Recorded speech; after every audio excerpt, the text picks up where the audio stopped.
Hi, am I on the air? Yep. Fuck. Thanks. I've been in the danger zone. He got a bus. Minus 5 stars.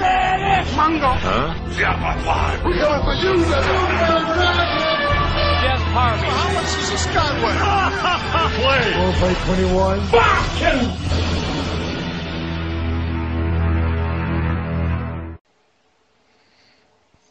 All right, what up, everybody? Welcome back. It is the return of Am I Still on the Air?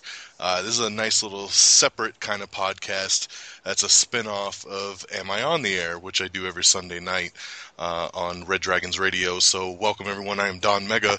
And so if you've been listening to the show for a while, you know that last summer I started the Am I Still on the Airs and basically pretty much used them to do movie reviews and some just quick note side stuff. And it went really, really well, but then after the kind of summer movie season died down, there was really not many things going that that was there for me to kind of keep that little special section going. So deleted them all out and kind of wiped it clean. And every so often I'll hear somebody go, "What is this Am I Still on the Air tab that's on the website?" And I've been waiting for something to have me bring it back.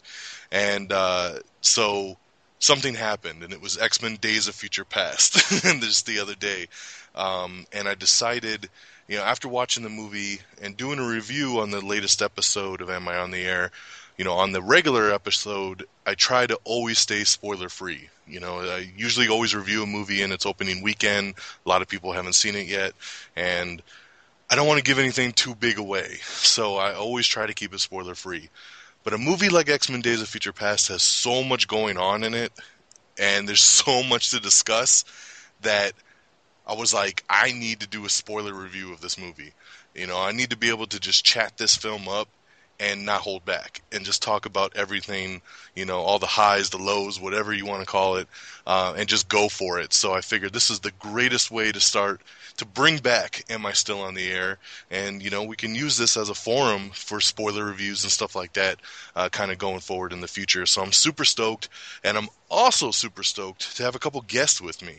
So, I saw this movie the first time, opening night, Friday night, with these two guys, Geeky Pat, who of course has his own show on Red Dragons Radio, this week with the Geek, and Mr. Peeps as well. So both of these guys came out. We saw it together. We saw Godzilla together a couple weeks before that.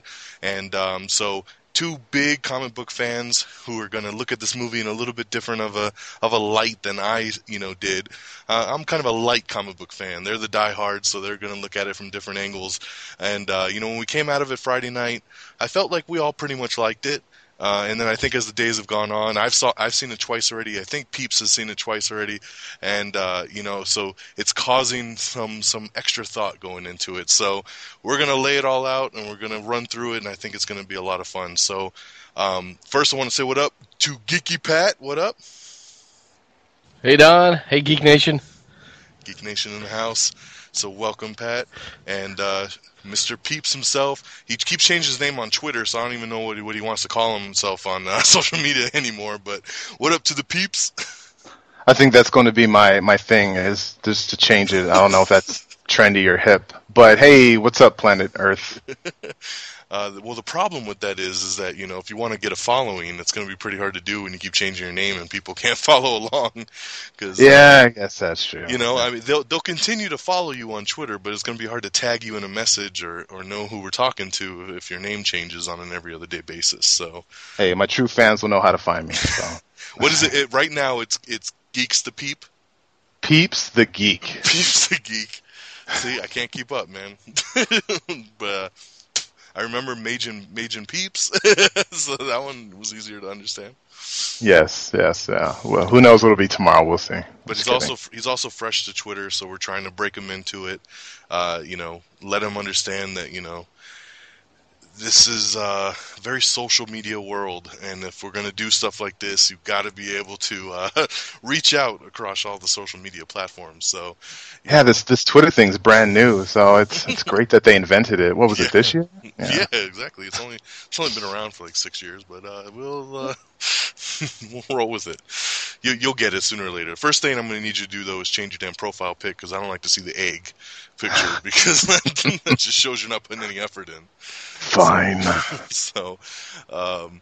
All right, so let's jump into it, man. X-Men Days of Future Past, the 7th overall film in the X-Men franchise, really blending all of the films together, bringing back the original trilogy cast that started it all off with Hugh Jackman and Patrick Stewart and Ian McKellen, Halle Berry, like bringing all those people back and then tying it into the rebooted First Class crew that came out a couple years ago when Matthew Vaughn tried to reboot the franchise with X-Men First Class, taking the X-Men back to the 60s and showing us how the X-Men came about and how Eric and Professor X became friends and, what led to his being crippled and going into the wheelchair and everything, bringing in Jennifer Lawrence as Mystique.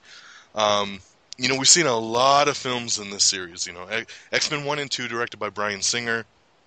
Then you had X-Men The Last Stand directed by Brett Ratner. And then that was pretty much it for the X-Men films, which really bummed me out as a fan because I'm a big, big fan of the original trilogy. I love that core cast, and that's...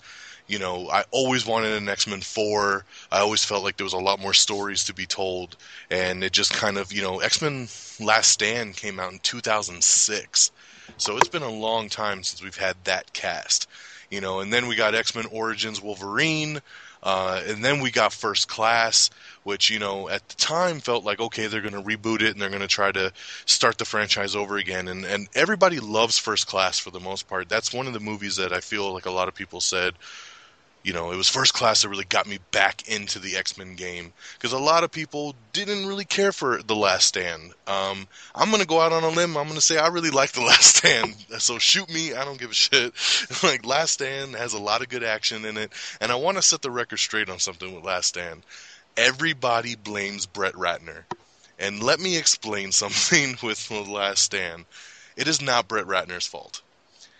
Bryan Singer, who directed X-Men 1 and 2, was supposed to direct X-Men 3, and he had to leave the project pretty late in the game because he directed Superman Returns. So he left to do Superman Returns, and then Matthew Vaughn, who would later go on to direct X-Men First Class, he stepped in to take over The Last Stand, and literally like a month before they started shooting, he dropped out of the project for God knows what reason. So at this point, the movie's written, the cast is set up, the props are made, everything's ready to go.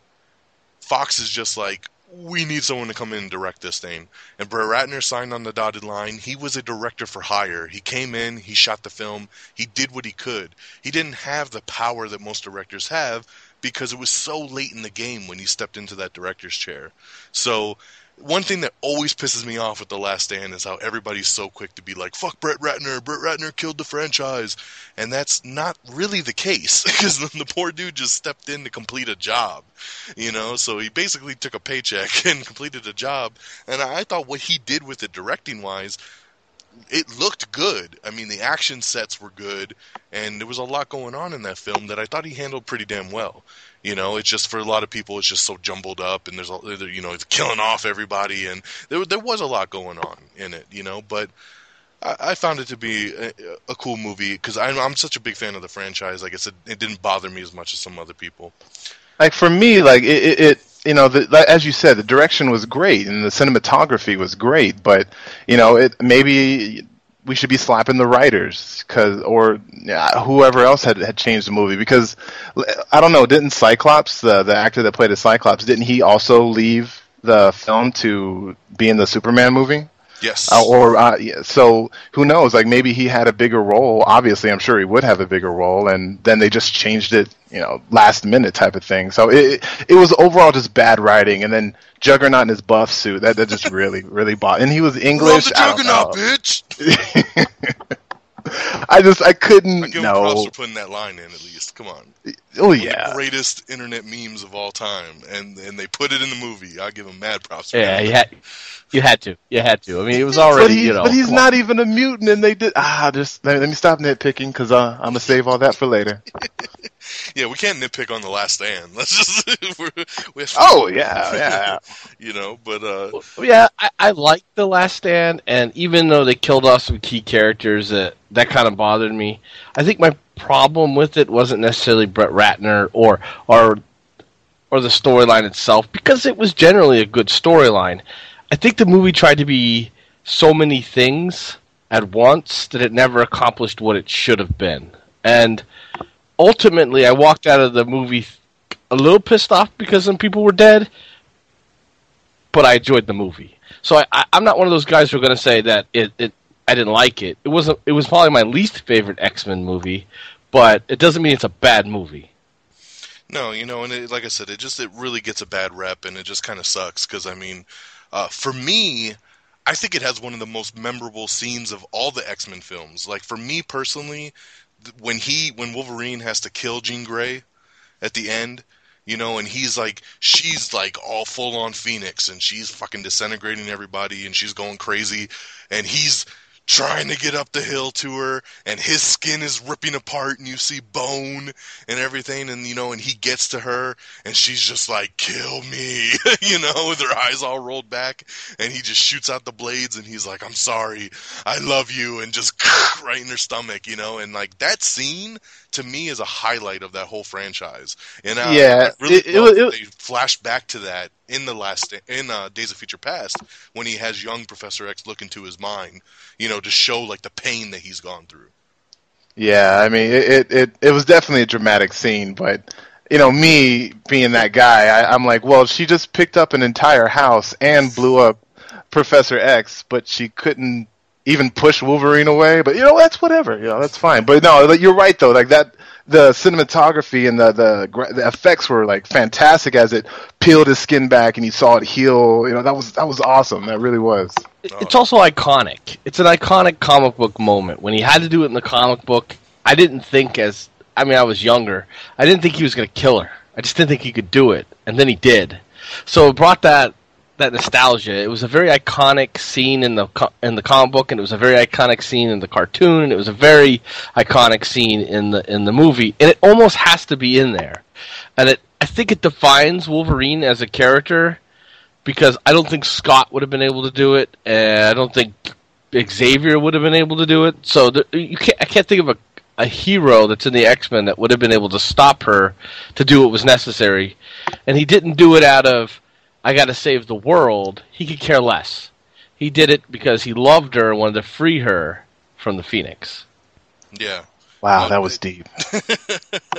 Definitely, though, you know, and that's also another story arc that came full circle in the last movie, the Wolverine, the second solo Wolverine film, where basically it takes a place after The Last Stand, and he's like in the wilderness, and he's like shut out from the world, and he's just become this loner, and he's haunted every night by dreams of Jean Grey, you know, and that moment, you know, and that moment has just followed him and haunted him forever, you know, till you get to the end of that movie, and he's like, stay with me, and she's like, no, I'm gone, it's done, everything's okay now, and she leaves, and it's like he's finally got that weight lifted off of his chest. I mean, and it was that little subtlety that in the Wolverine that I really appreciated, was that they continued that kind of arc, that he was struggling with that emotion of getting over, you know, having to kill Jean, because we hadn't really seen that touched upon in so many years. I mean, since, you know, Last Stand, like I said, in 2006. So that was a really cool, you know, carryover. Yeah, that whole piece was just that completely caught me off guard. I didn't look into the Wolverine at all. I thought it was going to be taking place after the other Wolverine, like not too long after that. I had no idea that it was actually took place after the third X-Men movie. And when I saw those flashbacks, I was like, oh snap, look at this. So that was definitely a pleasant surprise.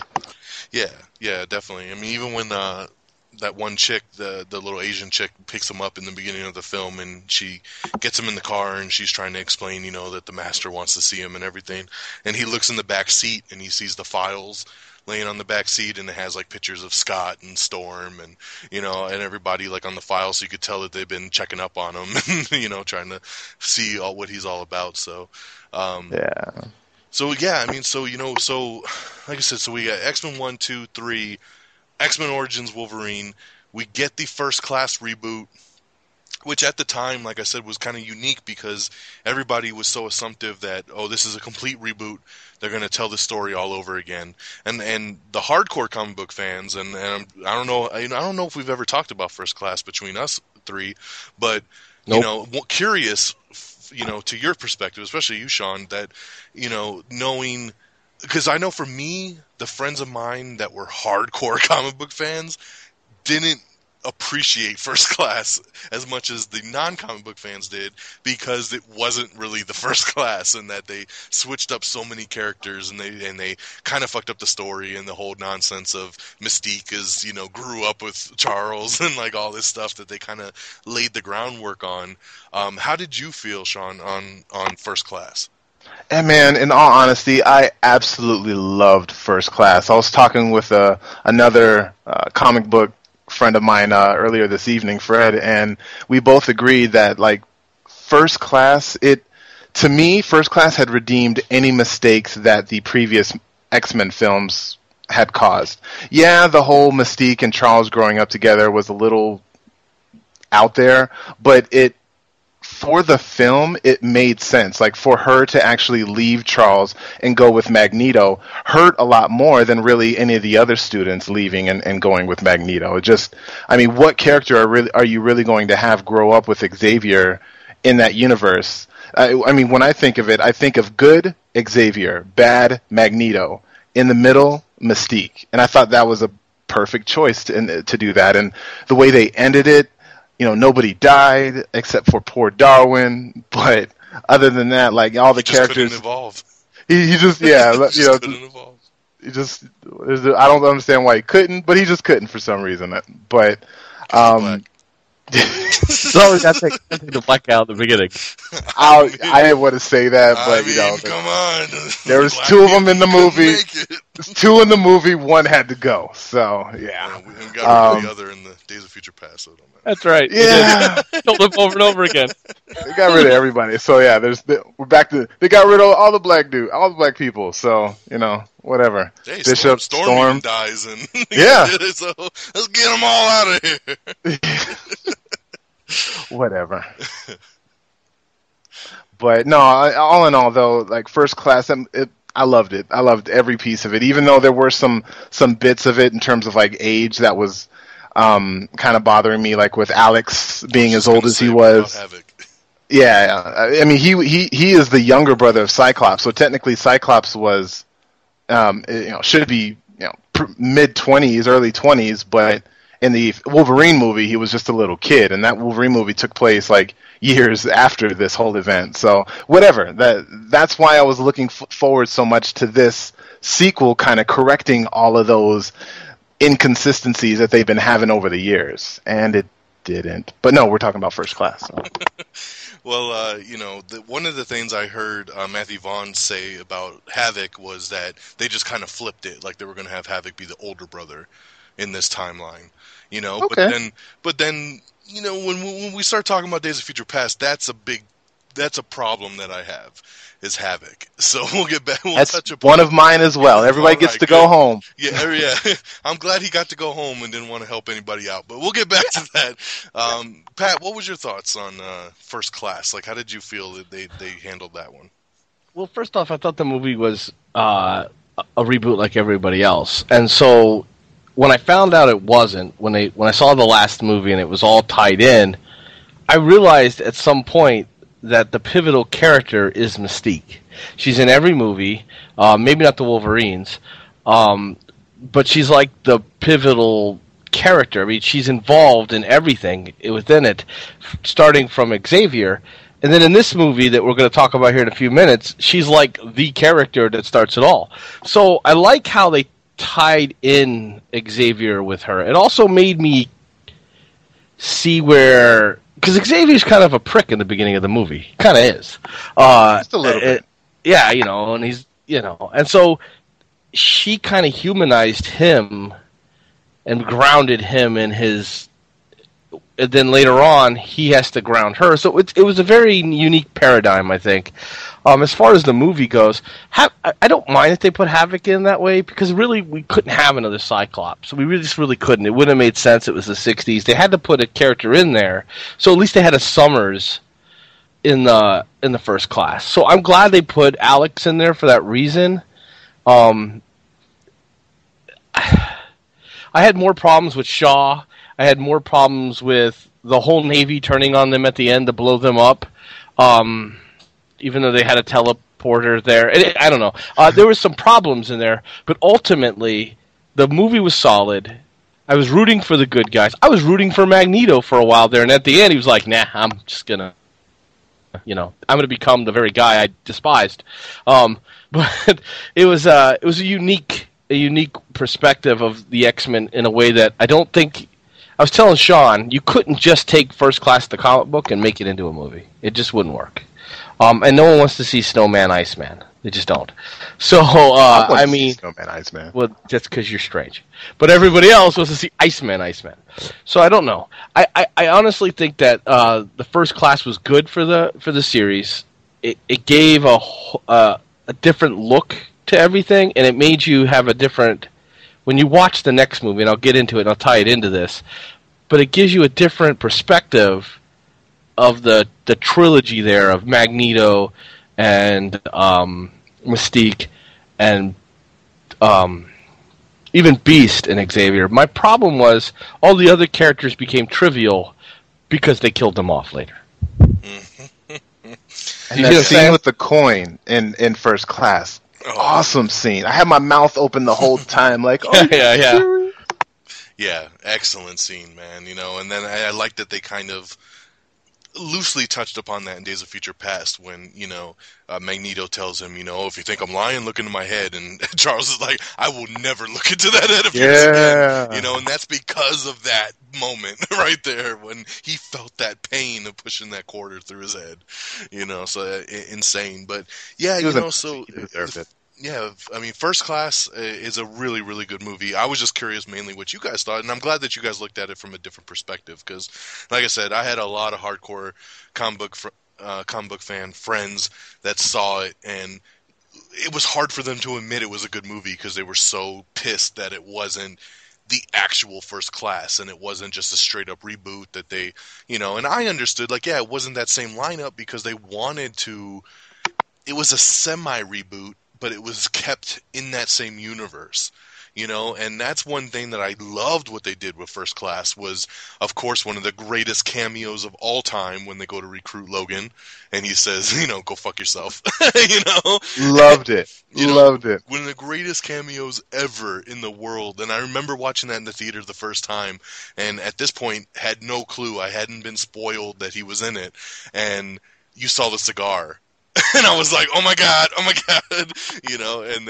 then they're like, hey, I'm Charles, I'm like, go fuck yourself, and it was okay. Just like, okay, and they leave, and then even just and they leave quickly, yeah, and even just a little moment later in the movie when Mystique is flirting with Magneto, and she's laying in the bed, and he's like, basically like, oh, you're too young to be with me, and this and that, and she transforms into the Rebecca Romaine Mystique, and it's like, what about that? Was awesome, and I was like, oh shit, yeah, because I love that they did that, because it was such a throwback to be like, look, we're the same characters, this is just younger versions, and so I mean, First Class did a lot of really, really good stuff.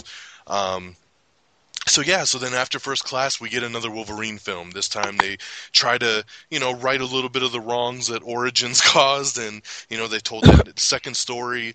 Like I said, a lot of people, like you, Sean, thought that it was going to take place right after Origins, and it was just going to be his continuing journeys. And I like that they said, nope, we're going after Last Stand, and we're dealing with a Logan that's just so down on himself and just doesn't even really care to live anymore. Willing to sacrifice his immortality and just is just done. And, all his X-Men friends are fucking dead, and he had to kill the woman he loved, and it was like nothing left for him. A great movie. I love the Wolverine, and I thought that was a real nice, pleasant surprise to come back on. And, and of course, leads to another excellent after-credit scene where basically it's a couple years later after the film finishes. He's at the airport. He looks up at the TV, and it's a commercial for Trask Industries. So you're like, oh shit, Trask, and he goes through the metal detector, and it beeps, and he sees the coins floating and everything, and he turns around, and it's Magneto. Woo, old Magneto, and it's like, oh shit, like what the hell are you doing here? And then of course everything freezes, and here comes Charles on his little wheelchair, beaming through everybody, and I screamed. I was like, "Damn, son!" Yeah, it was awesome. Everybody's frozen, and he's just like in and out of everybody, and Logan's face of just like, how is this possible? And it's like, oh, there's dark forces coming, and we need your help. Come fight with us. And that was that tease leading into Days of Future Past, and it was just like, oh my god, oh my god, oh my god, because it was such a cool geeky moment to see Professor X back, seeing, Ian McKellen, seeing Patrick Stewart back in those roles, man. I love those guys in those roles. As much as I love Michael Fassbender as Magneto, and I love James McAvoy as Professor X, there's just nothing you can compete with those other two when it really comes down to it. And so that was such a very cool after-credits scene that got me so stoked. It might be one of my favorite after-credits scenes, like, of all time. Like, I mean, that one was just so unique to see the reaction on everybody's faces. Like you said, I mean, seeing those two, those two as those roles, when you look at Professor X, I always think Patrick Stewart. Even before the movies even came out, they would have these Wizard comics, and they would say, who would play who would be Wolverine, who would be Professor X? Yeah, and it would always be Patrick Stewart, of course, as Professor X. So he will always be Professor X, and to see him in there, it's just like having Jack Nicholson making a cameo somehow as the Joker, as corny as that would be. But like, I've always loved Jack Nicholson's Joker. Like, Ledger, added a whole new element to it. But my fiance and I were talking about this the other day. Like, it's two completely different levels. You can't really compare them to. It's just awesome and on its own. So, it's great. It was a great after credit scene. I never seen the movie. Are you serious? I'll be honest. I'm What? serious. So I hate the only one movie where I became a comic fanboy on, where I didn't look at it in the same light, was first Wolverine, and I was choking it down for the first 40 minutes, and then they started to show Deadpool, and I got all excited, and then they showed me Deadpool at the end, and I was hating it, so I didn't go see the other movie. I'm regretting that now as I'm speaking to you guys, but yeah, it is something definitely I'm going to have to go buy now. I'll have to you got to peep it, but yeah, it's you don't see any Goofy Gambit and his 10 cards coming out of his hand, or I like that guy as Gambit, actually. I don't. Like he looks the part, but I wanted the black eyes with the red pupils, and I wanted some more kinetic blasts. Like, grab a table, charge it, and throw it at Wolverine and have it explode or something. It's something. I don't know. I almost hated every casting in that movie except Gambit. He was awesome. I don't know, the Blob was pretty good too. Yeah, he was. Yeah, he was. Come on, Will.i.am was pretty awesome in that movie. Yeah, right. He's such a popular character, and Lightbulb guy too. Yeah. You didn't like Lightbulb? But that brings us to the new movie.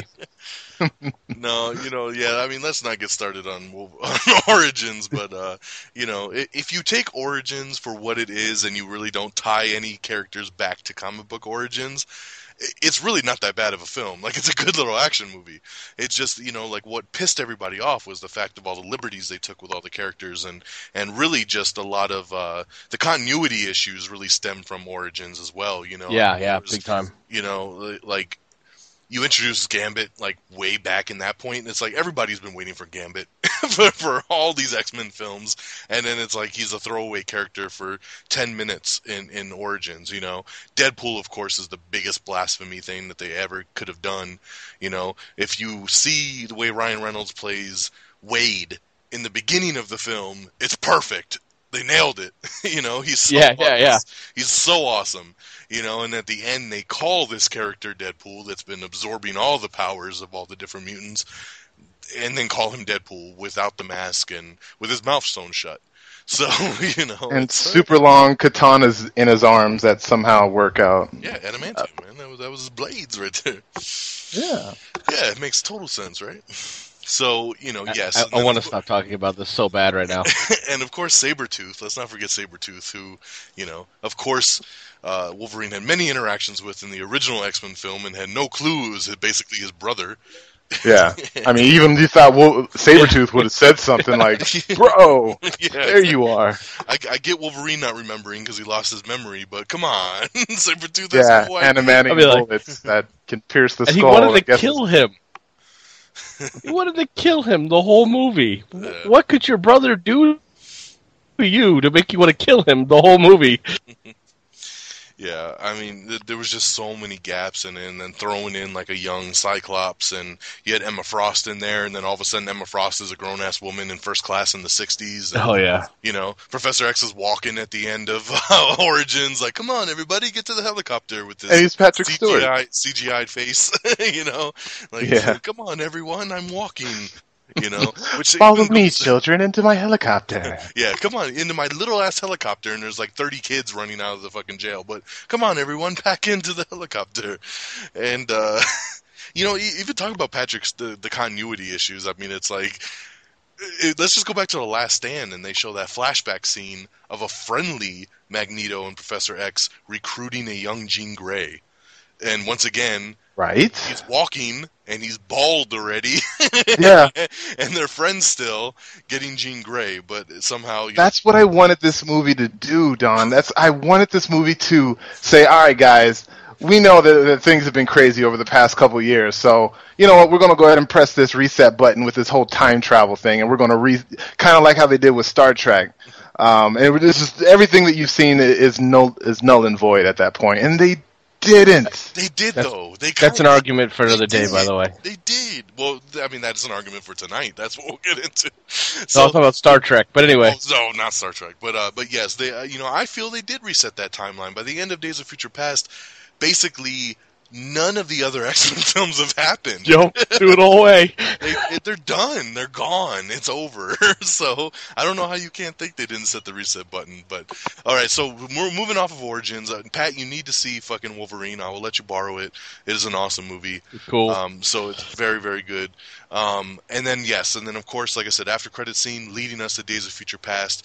And the seventh film in the series, the seventh time Hugh Jackman has donned the claws as Wolverine. Now the most times an actor has ever portrayed a single character in a film series, which is pretty damn awesome. You know, and we know for sure he's going to do another Wolverine 3. Most likely he'll be in Apocalypse. So I mean, it looks like Hugh Jackman's moving on here for a couple more films. So yes, Days of Future Past comes out Friday. This past weekend. I've already seen the film twice. I loved it. I gave it 5 stars. 5 out of 5 for me. I actually loved it more the second time than when I saw it with these guys the first time. Saw it in 3D that first night, and it was pretty cool. There were some pretty cool scenes that happened in 3D. I wouldn't say like make sure you run out and see it in 3D, but it was pretty cool to see it in. When I saw it the second time, I saw it just normal 2D. And I loved it so much more the second time. And I had, like I was telling Pat actually yesterday, my brother-in-law went and a couple other friends. And at the end of the film, I was like, what'd you think? And they instantly were like, best comic book film of all time. Loved it, to death. And I'm not going there, and I'm not saying that that's the case. For me, I still would say Avengers is probably the greatest comic book movie of all time. And I think I even enjoyed Winter Soldier more, to be honest. But, but hey, that's I just like to voice different opinions and show kind of where the arc is here. But this movie is being loved by everyone for the most part. 92% on Rotten Tomatoes by critics, 95% on Rotten Tomatoes by audience ratings. So, I mean, just one of the highest rated overall comic book movies of all time. Runs a little over 2 hours long, which I thought was a perfect runtime for this. I would have actually appreciated another half hour, to be honest. I think there's so much more they could have done. But, you know, the story starts in the future. It shows how everything's so desolate, and all the mutants are basically in concentration camps for the most part, and there's these big future sentinels that Bolivar Trask invented from way back in the 70s, that are made out of Mystique's DNA, so they can adapt to all the different mutants, and they're basically just wiping out all the mutants that are left. And there's a really cool action scene in the beginning with Kitty and Bishop and Blink and Iceman and Warpath and Colossus, like all there, Sunspot, and it's a really cool scene, but basically they all die in it for the most part, and you're like, holy shit, these fucking new mutants are crazy.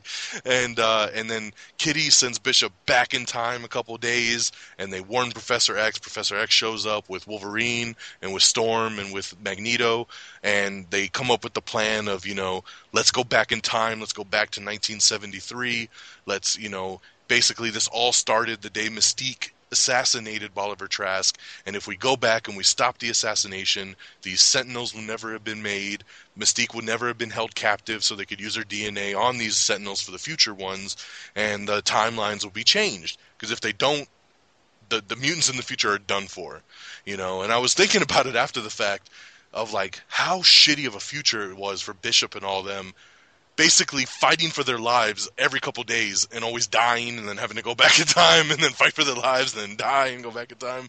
Like, it's like a new Tom Cruise movie coming out. Oh, live, die, repeat. Live, die, repeat. Live, die, repeat. You know, like, it's just, oh my god, it's just insane to think about. But, you know, so they come up with the idea. I thought it was kind of cool that they kind of wrap back the Mystique story again from First Class, but actually you hear it from older Professor X standpoint, where he's oh, Mystique, you know, she was like a sister to me. We grew up together, and you know, and it was like, oh, okay, cool. They're really running with that First Class storyline. They even showed the little flashback of them as kids, you know, and they explain the First Class story, but you hear it from the older perspective, which I thought was really cool. And Professor X is supposed to be the one to go back in time to warn Mystique, but his body can't handle the time travel. His mind would have been warped because they got to send your mind back to your younger body. And of course, so that's why they explain that Wolverine is going to be the one to do it, which, you know, a lot of people were pissed off going into this too, because they're saying, oh, it should have been Kitty Pryde. Kitty Pryde's the one that did it in the comic.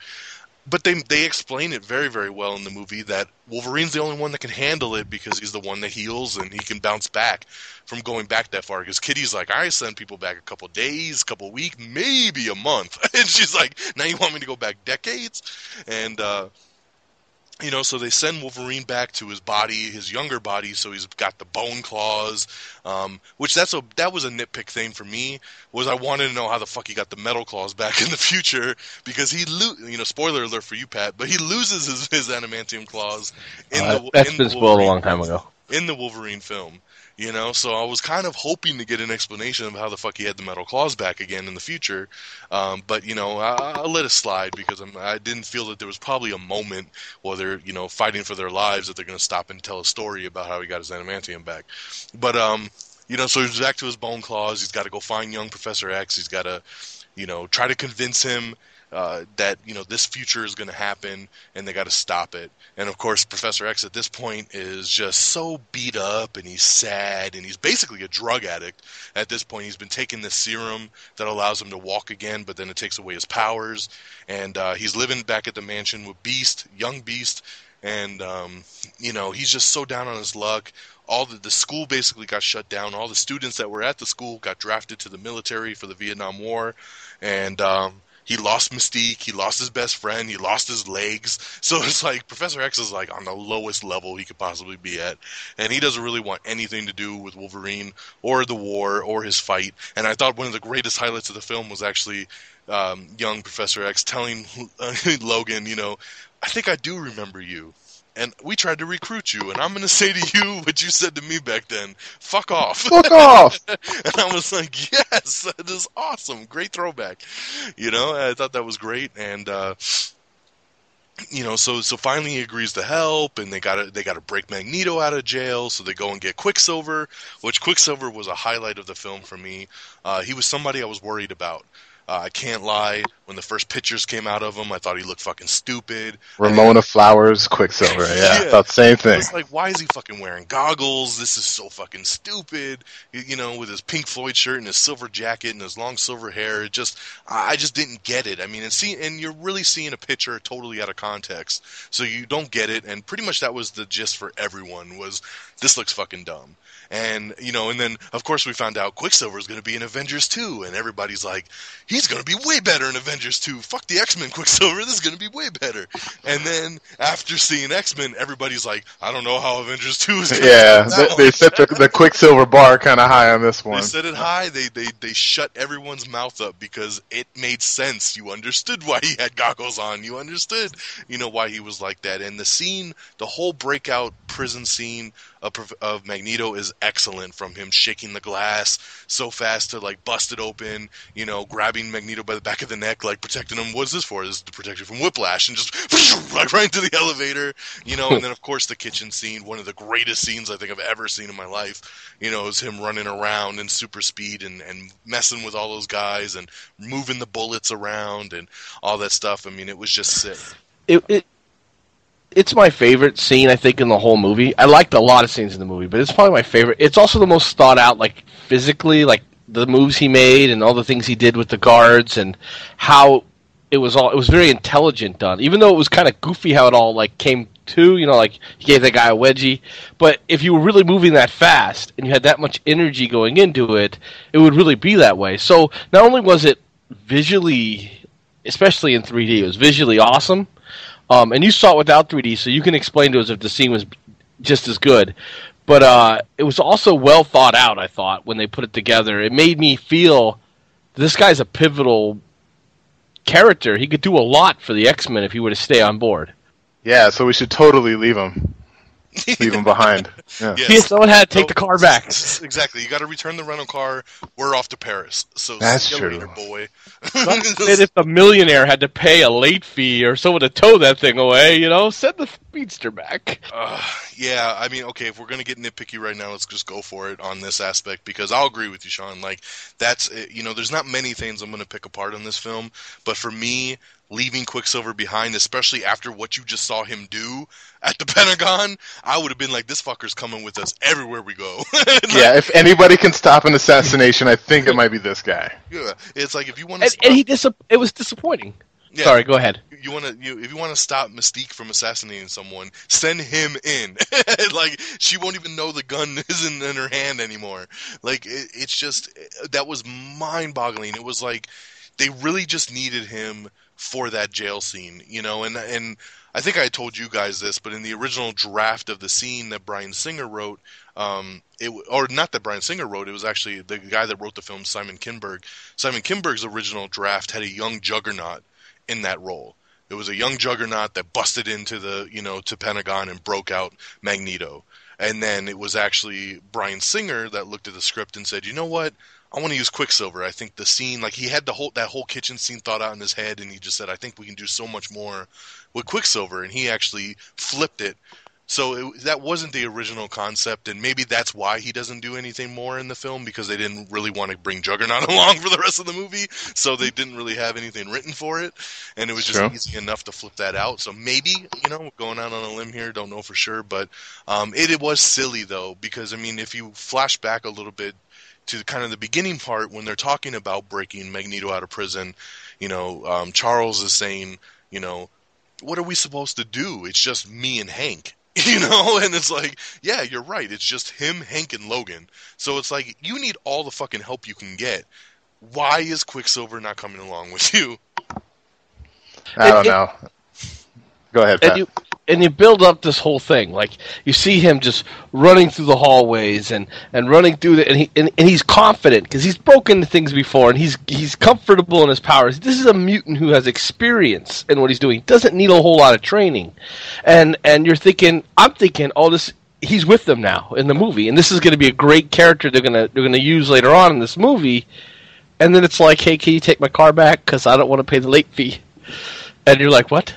And so it was like this kind of like you're going to take probably the second most experienced mutant on your team now, and you're just going to send them home because you need the car taken back? I mean, they didn't even really explain a good reason. If it would have been like, we only promised your mom you're going to break into the Pentagon, which would be asinine. But if they had another explanation, maybe I would be less disappointed, but they didn't. It was just like, can you take the car back? Thanks, man. I appreciate it. Yeah, and especially because they played up the fact that Wolverine knew him in the future.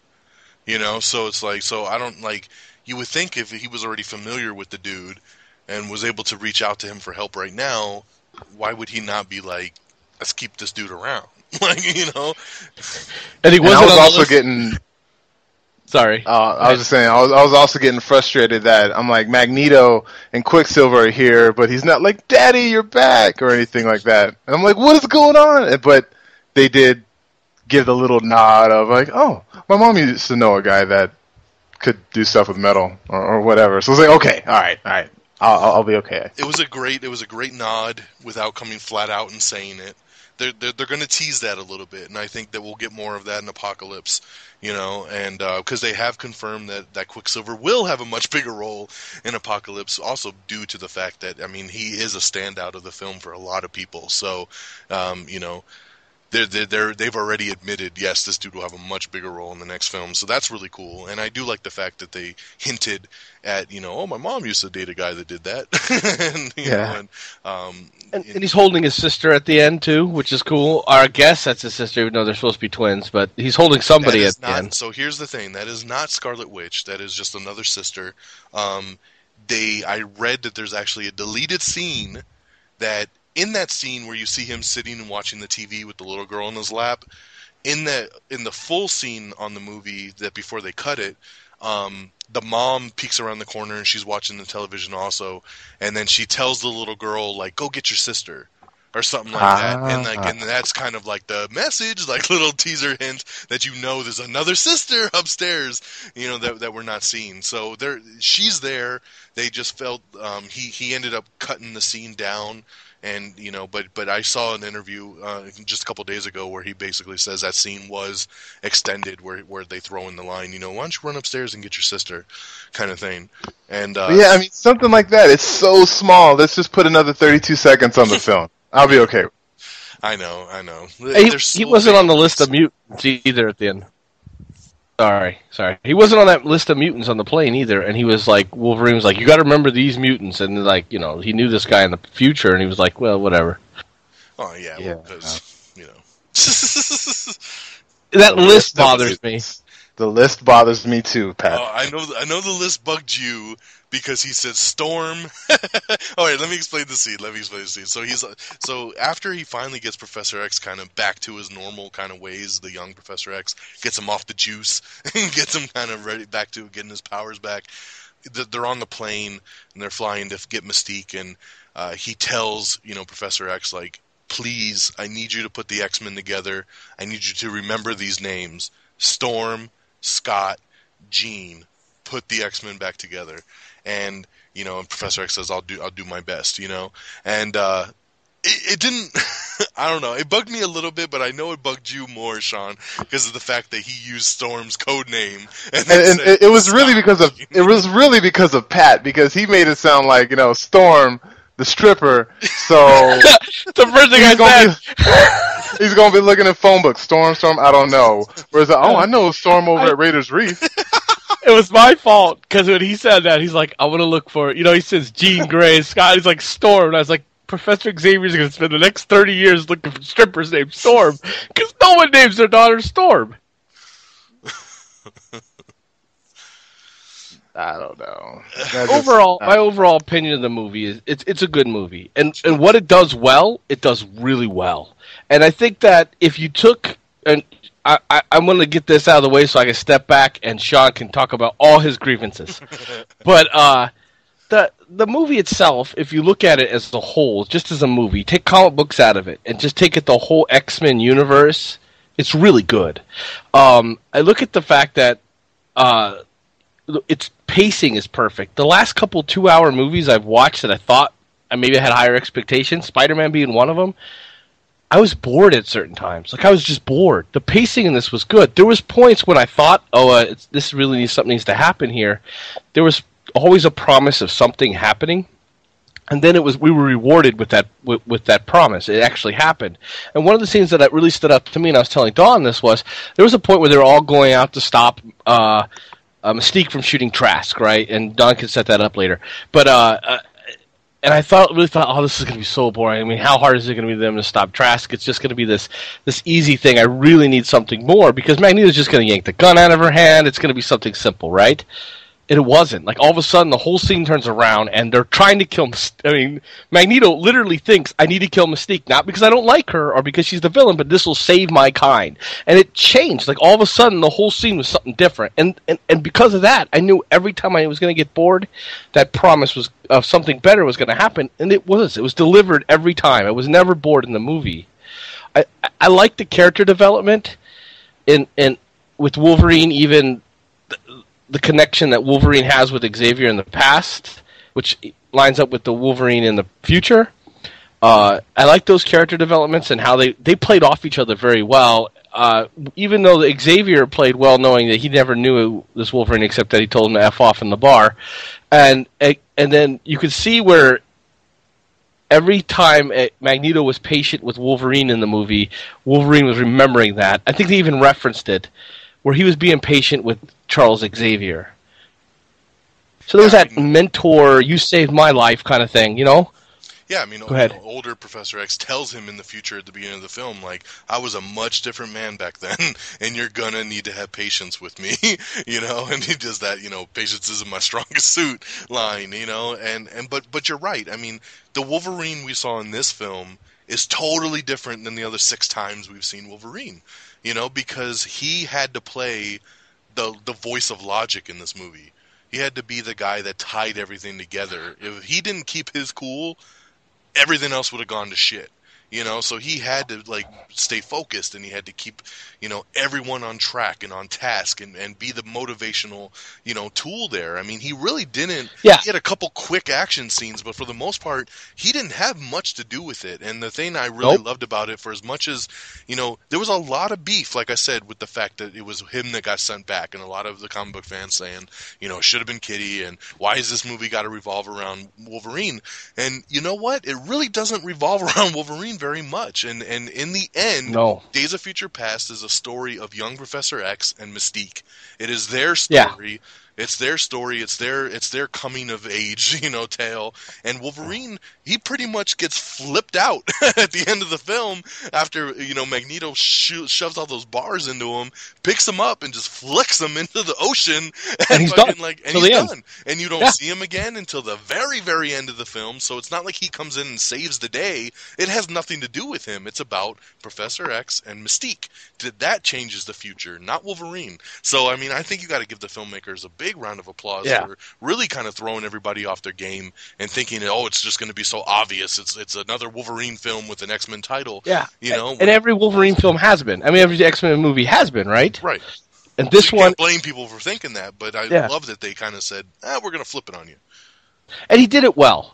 He played the character out well. It wasn't like you were like, wow, they really just dumbed this character down. You could see him struggling. You can see him wanting to do more. He realized he didn't have metal claws. And sometimes there was muscle memory where he goes after something, where he shoots his claws out to attack it and realize, this was idiotic because I don't have metal claws. But ultimately, the way there was this different Logan, the different Wolverine, the Wolverine that has been being grown and cultivated through all these characters, it pays off in the softer side of him than I would thought it would have in me. It resonated with me more. What I found the hardest to actually care about, all the other characters I really cared about, their relationships are really good. I did not care about the future people. I just knew, I think, subconsciously and maybe consciously, that they weren't going to matter in the end. The future was going to fix itself or change one way or the other. It was either going to go to the worse and maybe Age of Apocalypse stuff, or it was going to be good and they're going to reset everything. So it kind of was hard for me to care when it came to that end battle scene, you know, and like Storm's out there fighting, and it was touching that they were all willing to sacrifice themselves for the cause and for Charles Xavier. I mean, one man. I mean, who doesn't have that role model in their life that changed everything, and that's who he was, and they're willing to die for that. But ultimately in the end, I wasn't attached to Sunspot. I wasn't attached to Colossus or any of them because I knew in the end it was going to fix itself. Does that make sense? It does, but like I feel opposite of that, though. Like, I felt for as little of screen time that they had, I felt for their pain. I felt for everything that they were going through and sacrificing. I mean, like, to me, it was like a lot of them didn't even have a line of dialogue in the movie, but I did feel connected. I felt like, God damn, man, they got to go through this every time, every day, you know, until they fix this problem. I mean, think about that scene of Colossus just getting ripped in half, and fucking like, you know, and like, you know, and Blink throwing out the portals, and it's so sick, and then all of a sudden, boom, that one Sentinel's hand comes through the portal and just stabs her in the back, and you know, and seeing Storm get shanked in the back basically and just flipped off the mountain. It was like, holy crap, you know, because it's like these are characters that you know that you have followed. You know, the only thing I would have changed is I would have really appreciated I wanted to see Wolverine fight the future Sentinel. Yeah, I think in so the future. Too. That would have been so sick. I would have liked to seen an action scene like that, and seen maybe Wolverine get fucked up by a Sentinel, you know, to where he dies somehow, you know, and then they gotta, you know, go back in time. So I would have liked to have seen that. In closing for me, and then I'll let Sean do his thing and you do your thing, but I'll just hang out and make comments. But in closing, I mean, it's not that I didn't like care about that. I mean, that touched me. All that touched me. I was really serious, but I ultimately knew that it was going to change. I think the fact that, like I said, the fact that they're willing to sacrifice themselves and the way they did it. I mean, it felt like, even though the Sentinels were like far off and everything, and Warpath, who was probably the worst character in the whole movie, I don't really get he died like 10 seconds after he was a badass and then died. That's what he did every time. But I think that ultimately it did make sense. It was so chaotic, and then when he woke up in the new future and it was so mundane, like all the kids are around him, and he has all these memories of all the X-Men movies that are homage to us who actually watch them. They're still there with him. I mean, we know it didn't happen, but it did, because it's still in Wolverine's mind, right? Which means ultimately Jean can access it later. Ultimately, Xavier can access it later. So all that stuff still matters to a point, because it mattered to Wolverine. That's why it was so powerful when he saw Jean. I think for me, it was a powerful scene when he saw Jean, and even made me laugh harder than I would have when Scott showed up and was like, "Hey, what are you doing? That's my girl." Made me giggle inside. I mean, it brought back. It brought back something like that boyhood comic booky, nerdy, geeky guy inside me, you know, the geeky pat in me, was happy. So I think that dark contrast had a purpose. It was just harder for me to relate to that than it did the other scenes. I still related to it, but it wasn't. And ultimately, for me, I think the two things they're not game changers. I still think it's a 5 out of 5 too. I don't like how Bishop had a gun. I'm sure Sean's going to cover that. But if you take it outside of the comic book realm, it was still pretty cool looking. And I thought it was unique and interesting that they took two characters, Wolverine, who really can't die, right? And Kitty Pryde, who can phase out and make it to where she could always go back in the future if they wanted to. Because those two characters are always going to coexist to each other. So there's always that option. But I also like how they used Kitty Pryde, because people were so angry that it was going to be Wolverine. But she had such a pivotal role. Like, it still couldn't have happened without her. Yeah, it wasn't possible without her. Yeah, I like that. It was like a nod, like, we understand that we didn't send her back. It wouldn't have been a good movie if we did. But what we need to do is still have her as this core reason that it went back. So that's my thoughts of it. Still a 5 out of 5. It was a very emotional, and the more I think about it as a comic book fan, there's actually more I like about it than I dislike about it. But I will now turn it over to Sean, because I know I ate a lot of time up there, and I want you guys to be able to wrap this out. No, I mean, my whole thing, main reason why I wanted to come here, obviously, to express my opinions, but I want to let everybody know that I enjoyed the movie. I don't do the whole star rating. I would give it 3 soggy bananas if I could, but it's Gross. as as a fan of the films, you look at each film. You watch the first X-Men film. It was the X-Men versus a grumpy senator and Magneto. X-Men 2, X-Men versus the Army and Magneto, and then X-Men 3, X-Men versus Magneto and the Phoenix and a bunch of scientists. It's like, I don't know. I wanted, now that they added the Sentinels, I was like, finally, we get to see the X-Men versus the Sentinels, or the X-Men, they had that scene, and what was it, X3, where they're in the danger room and they fought, that Sentinel. That was so hardcore. And yeah, I was disappointed that was only a danger room training, exercise, but that, I just thought that was super cool, fighting these giant Sentinels. And then because the Sentinel head in that scene is straight out the cartoon. Yeah, it was the giant, eyes glowing and the chest light and all that good stuff. And throwing Wolverine into it. It was great. Furball special. It was so great. And then this one, there was one Sentinel fight between Beast and Wolverine, and that was it. There was 7 other Sentinels. What happened to those Sentinels? They're guarding the stadium. Guarding the stadium. Yeah. Yeah, and then I don't know. I thought it was. I don't know. I was hoping for so much more. I wanted to see the Sentinels fighting since they fight Magneto every movie, they can fight Magneto and the Sentinels. But it was just Magneto and a Sentinel, kind of, before Magneto disabled his own Sentinel. But I don't know. And there's so many other little bits and pieces. But like I said, my point I was trying to make is that going on with the X film series, I don't know. This film, it didn't take me to where I wanted it to go. As I was saying before, I wanted them to kind of to reboot the entire continuity, even the whole X-Men Origins, or the Wolverine, the first Wolverine movie, which took place, I guess, before this one. And I think towards the end of it, it was after the 70s. So I guess that part got reset also. But I mean, even when I was saying with Pat, Emma Frost is dead, so she doesn't play any kind of pivotal role. She was the woman that Scott Summers cheated on, that caused, relationship issues between him and Jean. But as we saw in the future, Jean and Scott they're doing okay. And that was another piece. We saw the future. All those X-Men that we saw in the future, they've all got a pass. So this next Apocalypse movie that comes out, if any of these X-Men are in that Apocalypse movie, I don't know, they got a pass. They're going to win.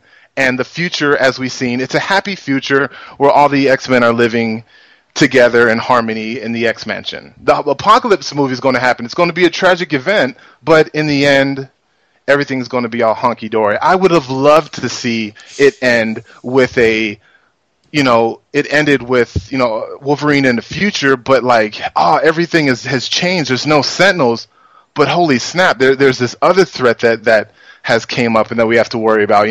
Whether we start and Wolverine wakes up with only one hand, what's going on? Oh, we're in the age of Apocalypse where it's not Sentinels. It's this ridiculously super strong external that we have to deal with, and even to add some Cable in there. Go ahead. No, Cable would be awesome. I'll let you get back to that thought in a minute. But we don't know if the Sentinels are gone. We just know that those crazy mutant-celled, awesome Sentinels are gone. Also, we don't know what the future is completely like. The X-Men might be okay that day, but how many days in the comic book where they had a great day and then the next day they're fighting everybody, right? So I don't want you to get so down on the fact that you might lose hope that something major could happen. I mean, things could still change. And it is going to change, though, because that's the way you need to look at it, is that, yes, the future based on, at that moment of time, at the end of Days of Future Past, everything was hunky-dory. But Apocalypse hasn't done his shit yet. And when he does in the next movie, that can affect the future going forward. You know, so like you have to kind of look at that too, is that Apocalypse hasn't happened yet. You know, that maybe the time ripple, because you don't know how they're going to explain it. Like, it could be that he's just a dormant mutant, and because of that, you know, the time jumping and all this stuff, and it sent a certain ripple through, it awoken him. You know, so yeah, they don't have the future Sentinels anymore fucking shit up, but now you just awoken Apocalypse, and what if they do another future scene where it's kind of what you're saying, Sean? Because they're already saying now that the original thought was X-Men Apocalypse was going to primarily focus on the younger cast. And now they're saying, like, oh, we're going to utilize both cast again, and we're going to bring certain characters back. So what if, you know, they explain it that way, that the time rift caused, you know, Apocalypse to awaken, and then they go back to future again, and now it's no Sentinels, but Apocalypse is raging hell in the future, and you see Rogue getting smashed, and you see all this stuff, almost like the same thing again, where, you know, if they hadn't done the time jump in the previous film, that none of that would have happened, you know, and then you see kind of how that war began with Apocalypse in the 80s, because X-Men Apocalypse is going to take place in like the mid 80s. So, oh, that's cool. Hopefully we get to see Punk Storm. I don't know, I've been looking forward to that for a while. If you remember, Cable's future happens because Bishop tries to go back in the past to stop his future. So when he stops his future, it eventually makes Cable's future. Right, and then Cable comes back and will change everything all over again. Yes, exactly. Yeah, I have a feeling we're going to see some more time traveling. I mean, I don't know how else you can... I mean, in the comics right now, that's all they're doing. It got ridiculous where the past X-Men are now with the present, and the future X-Men came back and are hanging out with the present. Like, there's like all generations of X-Men right now just floating all over the universe. See, I'd rather them do that. I mean, you know, because for me, my heart is still with that original trilogy cast. Exactly, and that's what I would have loved to see. That, like, let's say an X-Men came, you know, like from the future to the past, you know, more than just Logan, and even a Sentinel came down, or one of those, you know, futuristic Sentinels came. Nobody's prepared for that, but they'd all take it out together, and I don't know. I mean, for me, like I said, my heart is with that cast, so that's why a highlight of that film for me is Logan waking up back at the X-Mansion in the future, and he sees Old Beast, you know, a nice cameo from Kelsey Grammer. Hello, Logan. You know, seeing that Iceman is back with Rogue, you know, because at the beginning of the film, he's with Kitty, you know, and he was with Kitty in The Last Stand. So you see how that shifted, and now Rogue is with Iceman, and you see Kitty's with Colossus, and then you know, and then he goes downstairs, and you see that sexy red hair, and you're like, oh, it's Jean, you know, and he's just so happy that he's now seen Jean. So, I have this question for you. Like, what time frame did that future happen in? Was that exactly 2014? That was 2023 or something like that. So, okay, so that was future. That was the exact same time frame that those future Sentinels were in. Just right. That was because he said it was going to adjust when he woke up, right? Yeah, because he went back to his future body in that same exact time, but it was different because the Sentinels were gone. And I just thought Logan's little gray hair in the future to show how far in the future we are, yet everyone is the same age. I don't know. I mean, they could have CGI'd everybody old, you know, did the reverse for... Why did it have to be that old, though? Because, I mean, it really is only about 10 years after The Last Stand. Nobody's going to look that old. No, yeah, but he's got gray hair, though. That was my only thing. He just got little gray streaks. He's also 200 years old, unlike the rest of them. He probably dyed it, too, so I didn't think of that. Here's the thing, too. One of the things I did notice, I think I talked to Don about it, was everybody in the future, they made them look so old. Not because it was the future, but because that place was such a hellhole.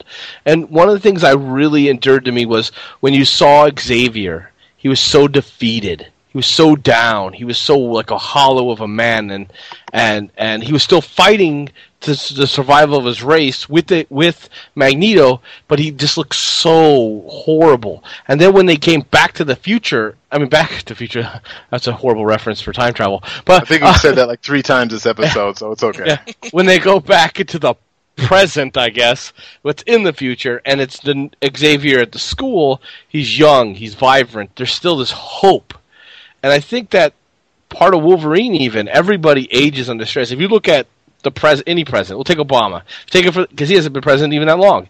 If you look at him from the beginning he was president to the time now, he has grayed so much. You do that with George Bush, Bill Clinton. Doesn't matter who you go back with.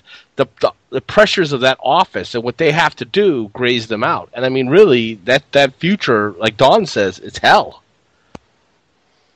All right, so riddle me this: why can the future Sentinels change their mutant powers and adapt to all these mutant powers with only Mystique's DNA? Like, in my opinion, that would be a combination of, like, Rogue's DNA with Mystique, and maybe even a little bit Darwin. Maybe they scooped up some Darwin ash and used that for, to help the Sentinels adapt to all the mutant abilities that are coming at them. And those were cool nods that they did. Like, one of the Sentinels had, like, hands like Lady Deathstrike, another one turned a diamond, and like that was cool. But I'm like, how did all that spawn from just Mystique's DNA?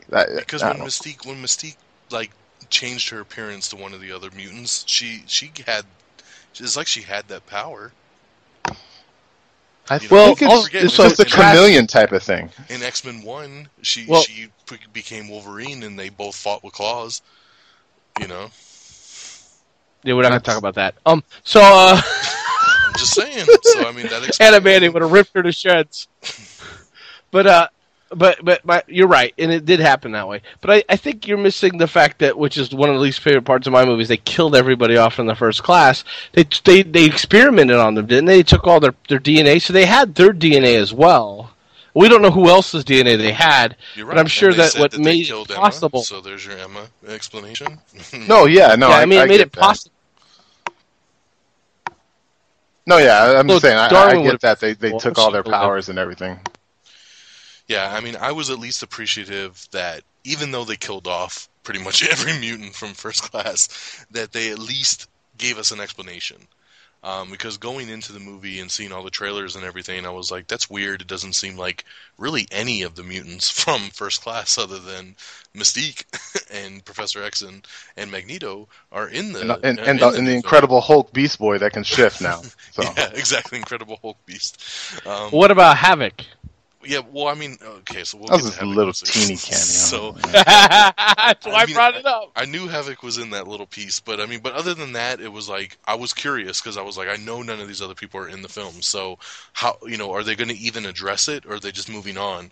And I like that at least they kind of had a couple nods, when Mystique found the autopsy reports and you see her flipping through and you see Azazel and Angel, and you see the autopsy pictures of them dead, which is kind of crazy because I don't know how the hell they would have captured Azazel, but yeah, but Emma too.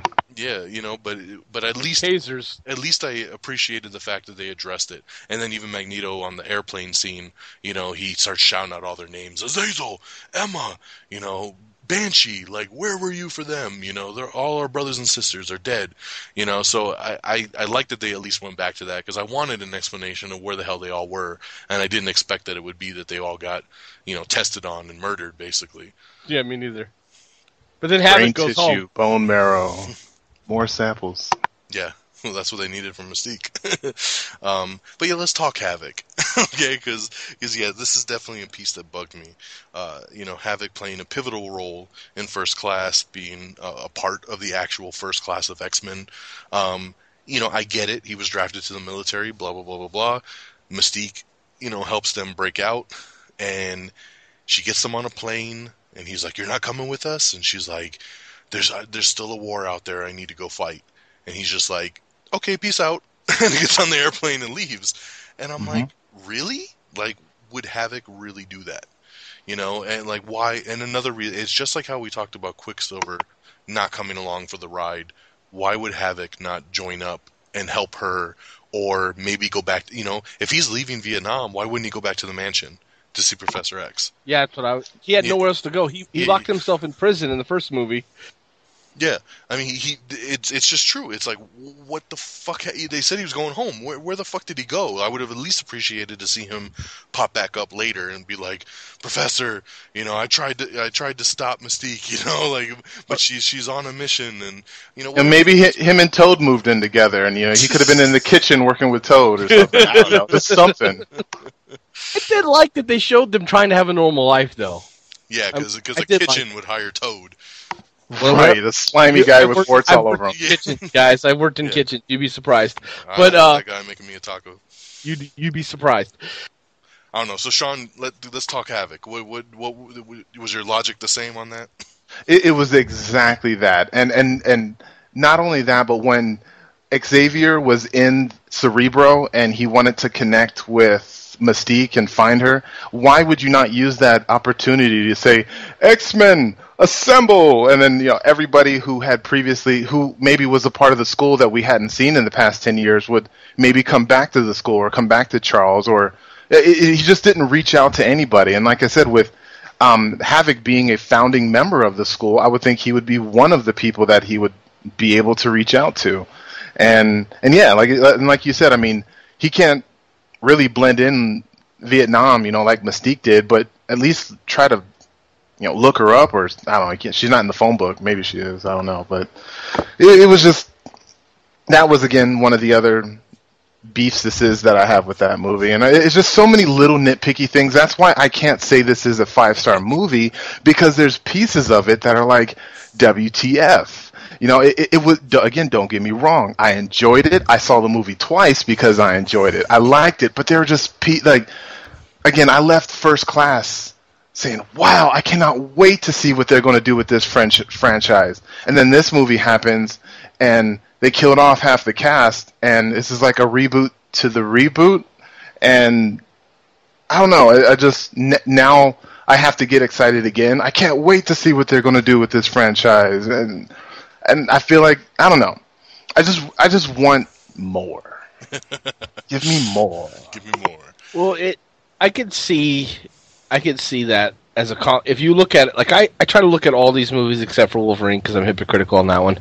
But I try to look at these movies as the movie audience seeing it from an X-Men perspective from the movies, never reading the comic books, not even watching the cartoon. Just they stepped into X-Men 1 and went from there, right? You have to look at it as somebody's watching just this film alone. I was going to say that. With this one, it almost makes it that way, doesn't it? You can. I know people that have seen it that have never seen another one, yeah, and felt like they followed it along just fine. And got everything. Yeah, I mean, because it tells a complete story. You see, in the future, shit's fucked up. Let's go in the past, let's fix it, and we can alter our future. And that's what they do. You might not get as much enjoyment out of it as somebody that understands the little winks and nods that you get throughout the film, but it tells a complete enough story that you can go into it and never have seen another, X-Men yeah, film I could and see get it. that guy giving the movie 5 stars, but I mean, you What look are you trying to say? What are you trying to say? you could. I was talking about Pat, not you. Yeah. Not you. Yeah. You want to come back on this show? I'm sorry. I guess I'm really comparing this to what the Marvel Cinematic, what the MCU, what the Marvel Studios is doing. I mean, listening to your show, the other day, I hear that they got rid of a director, and who knows, maybe he was trying to do his own thing with the franchise, and they're like, no, we have a plan. We have a roadmap as to where this is going to go for the next, what was it, like 7 years? And more, like to 2028. Yeah, man, and everything's going to mesh together. Agent Carter, Agents of S.H.I.E.L.D., all these movies, Guardians of the Galaxy even is probably going to have some kind of hint to the Avengers movie, obviously with most likely Thanos being in it. But, all these movies are like, they're all connected. But with the X-Men movies, I feel like they're connected-ish. And that's why it's just really, with him being in charge of, literally 75% of the X-Men films that have been out here, you would think that these movies would be, more connected and more intertwined. But again, they're. It feels like each one is honestly like its own film. It doesn't seem like a long saga, and maybe that's my problem. Maybe I want a saga like they're doing. Because we're spoiled by the Marvel Cinematic Universe. That's the problem. Yeah, that's probably my Marvel's issue. done it so well that I mean, I love the X-Men franchise, but yes, their continuity problems are up the ass, and I don't feel like they'll ever truly be fixed. Yes, Days of Future Past does a pretty good job of wiping out, some of the stuff, but in the end result, there's still a handful of things that just don't make sense. Professor X did not grow up with Mystique. Like, look, go back and watch X-Men 1, 2, and 3. He never. They didn't even care about each other. Yeah, I don't Just know if he even had crap a scene. one way or the other. I don't even know if he had a scene with Mystique in the other films. And then I'm supposed to watch Days of Future Past and see him go, when I was 12, we went back as little kids. And it's like, what? I mean, it's little things like that it's hard to buy. And you're right. I mean, it's because there's not, Marvel has Kevin Feige. He's their producer. He's their puppet master. He's the guy that makes sure every film is connected.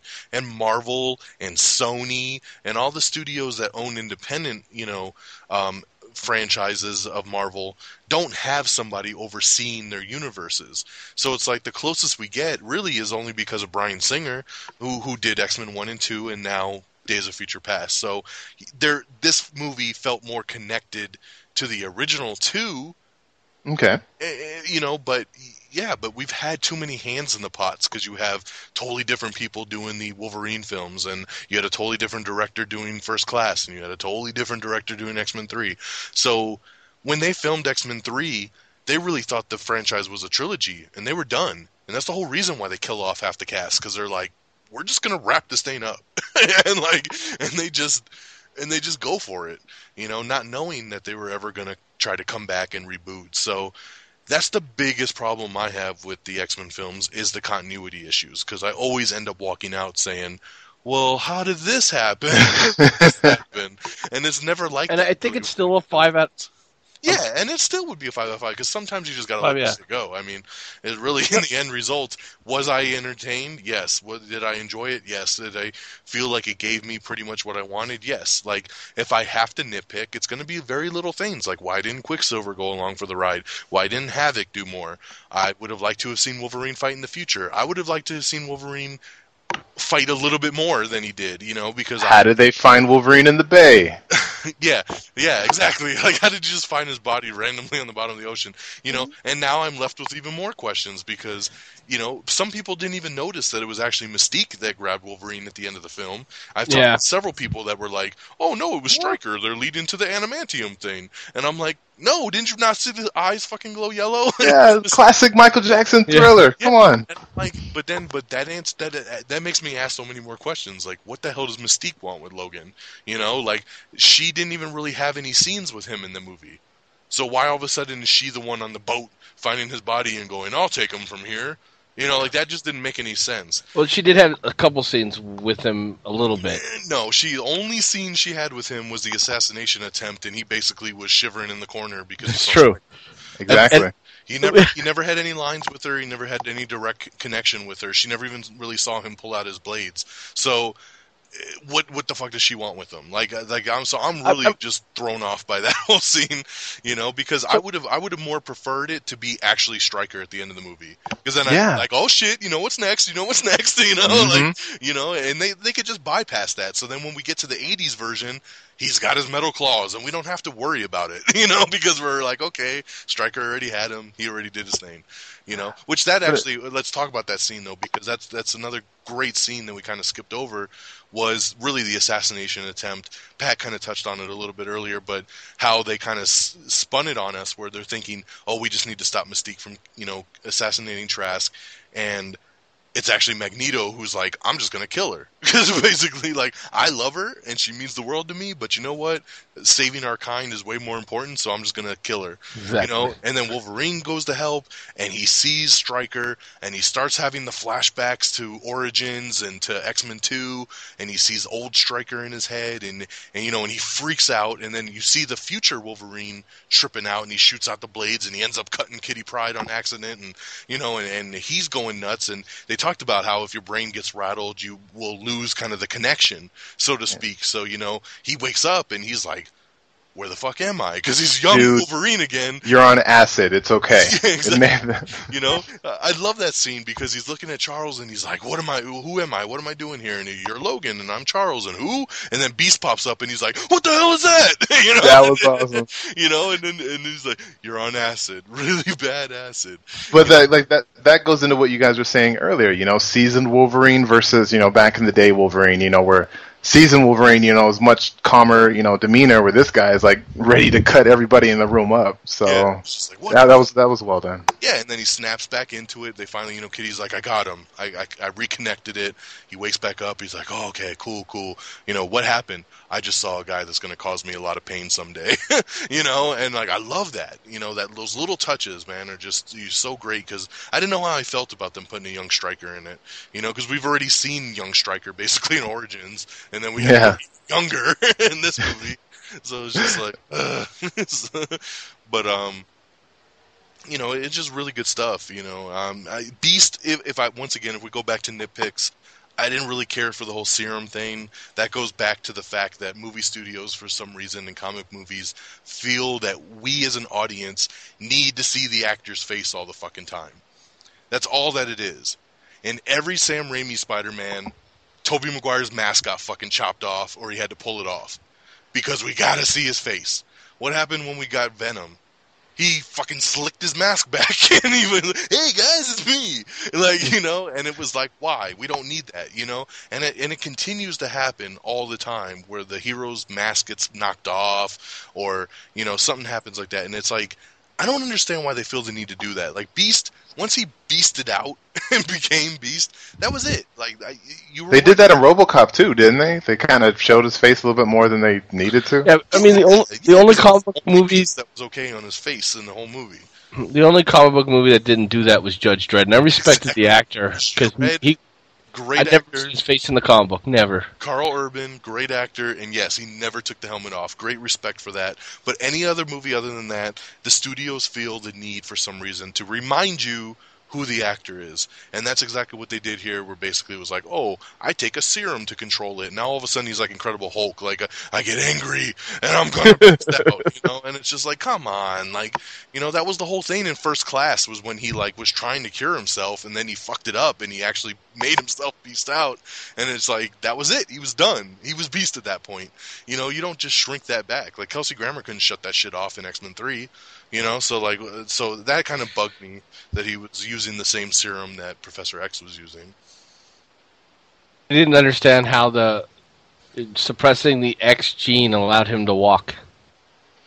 That scene also kind of seemed like a bit of a nod for kids, like, don't use drugs. It's like, oh, he's literally shooting up in his arms. I don't know why Beast couldn't have made like a tablet version or some eye drops or something.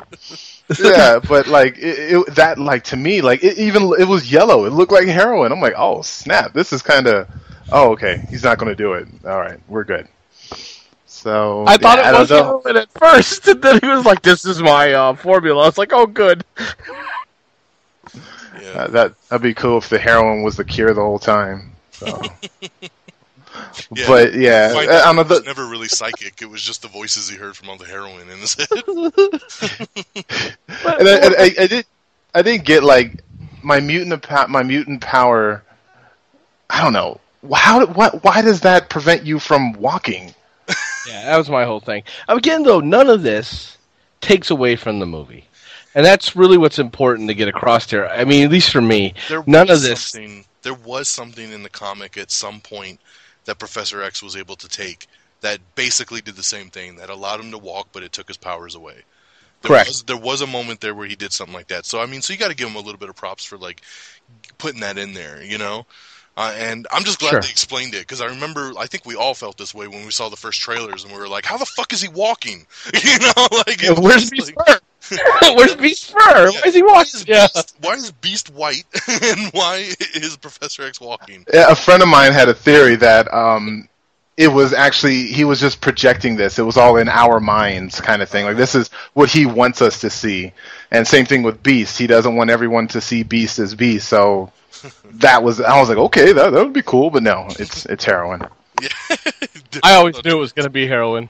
Yeah. No, not really. Drugs are bad. Okay.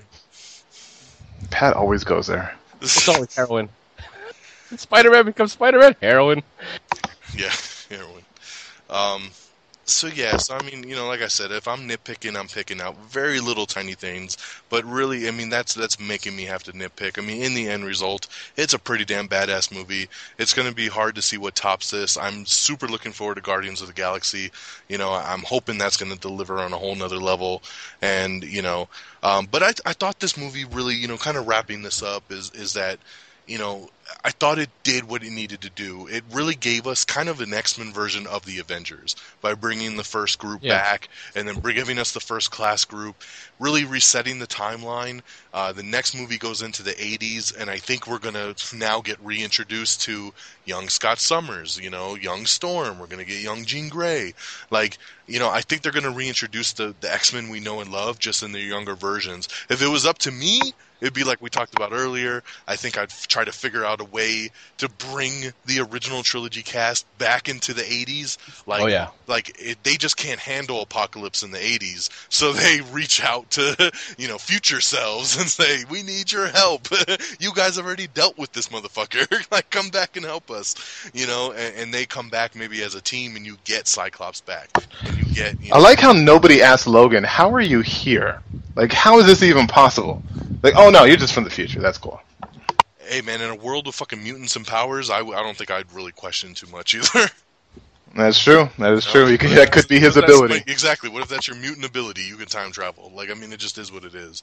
But for me, like, there's so many questions for where this franchise goes into the next film. X-Men Apocalypse comes out in 2016, literally less than 2 years away, and we know we're going to get the mixture of the crews again. It would be so unique if they could bring back the original crew into the past and help them fight together. Bring those timelines together. That would be so unique. For me, really the end of Days of Future Past, going back to, Logan waking up in the future, seeing everybody together, seeing Jean, and of course the biggest moment for me was Cyclops, because I love Cyclops, and unfortunately he got bitched out in the first two movies. He really got bitched out in the third movie because he was going to film Superman with Bryan Singer, and he only had a very little window to do X-Men 3, so they did kind of that scene with Jean, and it looked like Jean killed him, but you never really saw him die, so I actually never felt that Scott died in X-Men 3. I felt like she just kind of sent him off somewhere. Maybe he went to a parallel universe. Like, who knows what the hell he did. But I don't think she killed him. Because you saw her vaporize everybody in that movie, and all you saw with Scott was they found his glasses. So when Logan goes to touch Jean's hair, and you see Scott like, whoa, buddy, like, that's my girl, like, what's up? And then he's like, oh, hey, Scott, good to see you. And he's like, yeah, whatever, see you later, and he just, like, leaves. Like, I love that dynamic, because the dynamic between Scott and Wolverine in the first X-Men movie was so good. And, it was. and I love James Marsden, and I really would like to see him get redemption to play Cyclops again. And I feel like he might get a cool Cyclops. Yeah, and I feel like he might finally get that opportunity in the next film. So it definitely leads us off. They did change the past. Mystique never, assassinated. They showed that mutants aren't all bad, and the future got reset. And let's talk after credits scene. You see the sand up on screen. You see a figure up on top of the hill, and you hear all these people just chanting "En Sabanur, En Sabanur, En Sabanur." And this little dude is up on the hill raising his hands, and he's got this grayish skin and dark eyes and blue face, and he's making the pyramids move and shift. And I did not notice this the first time, but I noticed it the second time, was when the camera pans to his face, you see the four horsemen off on the corner. Yeah, we saw that, Sean. We were excited. Yeah, I didn't see that when we saw it together that Friday night. I totally missed it, because I guess I was just focused so much on Apocalypse. And, So the second time I was like, oh shit, there's the 4 people on the horses. There's the 4 horsemen. And it's a really cool, quick scene that's really caused a lot of people to be like, what the fuck was that? So Yeah. I've tried, I even needed to know what it was exactly after the movie, and you guys explained it to me, which therefore led me to be able to explain it to a lot of other people that have asked me since. So I'm going to take a little bit of time. I want to have you guys kind of break this down. I'm going to throw something out to you, though. I was thinking, with the way of Mystique, getting Wolverine at the end of the film and saying, I'll take him from here, I got plans for him or whatever. What if in Apocalypse, Mystique and Wolverine are 2 of the 4 horsemen, and they're basically bad in the next film? I think that's not too far-fetched, because Wolverine had actually became one of the Horsemen of Death. Yep. And he converts people to these horsemen. They're not just like, hey, you want to be a horseman? Cool, let's go. Right. No, it's a process that literally brainwashes you and warps your body and mind, and you become something completely different. Like, you'll see the horseman, like Angel, like everyone saw Angel from the X3 movie, super cute guy with, perky chest and awesome wings. Well, then he becomes this Archangel that is just completely insane with giant metallic wings and murderous intent type of thing. So he completely changes these characters. So you're right, like, to see if Apocalypse makes Wolverine and he changes, that would be great, just to see how they would. That would be so good. Yeah, I would like to see Archangel. I really would. That'd be cool. I mean, I don't know. It was just a thought that came into my head after seeing it the second time, and I remember you guys kind of telling me about the 4 horsemen thing, and I was like, I could see that maybe, and that would be a unique thing to do with Hugh Jackman, is for a film make him the bad guy. Like make him like backup, that he's the backup for Apocalypse, and even Mystique is brainwashed by him, and you have like these 2 characters that we've grown to know and love, but now they're basically influenced by Apocalypse, and and we can get Archangel and all this stuff for the other 2, but I don't know, I felt like just the way they did that with like, oh, we got plans for him, or or like the way that they kind of set that up, like I was like, what if this might be the direction of that? I think it'd be pretty damn tight. Even Gambit became one of the horsemen. I mean, Gambit and Wolverine were both the Death Horsemen, so they can't have them both at the same time, but that's even a possibility. But here, let me throw this out.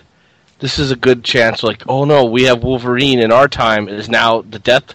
We need to pull future Wolverine and future X-Men to come help us fight this Wolverine, because he's bad, What are you going to do? He's Wolverine, So that you still could have Hugh Jackman be good Wolverine, too. You could. They'd have to and then time travel, though, at that point, because they couldn't just send the conscious back kind of thing. Then we can get Wolverine from the Civil War, with his musket, and come fight the other 2 Wolverines. Yeah, so that's just an idea, but so basically I want to talk about the after credits scene, have you guys explain it in a little bit more detail for the people that don't know. The figure up on the hill is Apocalypse, basically 5,000 years ago, and it's En-Sabah-Nur was his name. It means like the first one, I believe, and basically he's like a god back in the day. He's the world's oldest living mutant, and yes, he's going to be the big bad guy for the next film. And I think that might be more exciting for you, Sean, because you were just talking about how it's like X-Men 1, Magneto, X-Men 2, Magneto, X-Men 3, Magneto, First Class Magneto, and it's all Magneto. We're going to actually have a full big-on bad guy in the next film, which is going to be very unique, because, yes, we've always had Magneto in some form or fashion as your villain, and now we're going to actually get an official big bad guy, and, Magneto could be one of the 4 horsemen. You could have him as one, and then you have Wolverine and Mystique, and so there's so much, but, I'll start off with you, Sean. Explain, basically, that scene, the 4 horsemen. Give us a rundown of that whole thing. So, all right. So, as everyone has seen, and as Don had just explained, it takes place in ancient Egypt, and his name En-Sabah-Nur literally translates to the first one, and he is known as the first mutant. Again, this character he's such an important character to the franchise because of his mutant ability, and again, Pat is the guru. I'm the apprentice of the guru. I'm still trying to learn everything there is to know about comics. But from what I understand, Apocalypse is initial mutant ability, it's literally just immortality. He cannot be drowned. He can't be like. I'm sure he could be killed if someone shot him in the head, type of thing. But he just lives forever. He eventually stumbles upon some alien technology, and he completely upgrades and ascends to him. He just becomes something so much more. He was already, a big deal, but then once he evolves, he becomes so much more, and he is a villain throughout the entirety of history. They have this whole thing where you see Apocalypse, within all these different points of history. I think he even fought Dracula once, and he took out Dracula. And if somebody can take out Dracula, he's a big deal. But again, with that, and then seeing the four guys sitting on a horse, it's kind of obvious. But yes, that is the Four Horsemen. It's pretty much his minions, his team, and they're ridiculously strong. They're ridiculously powerful.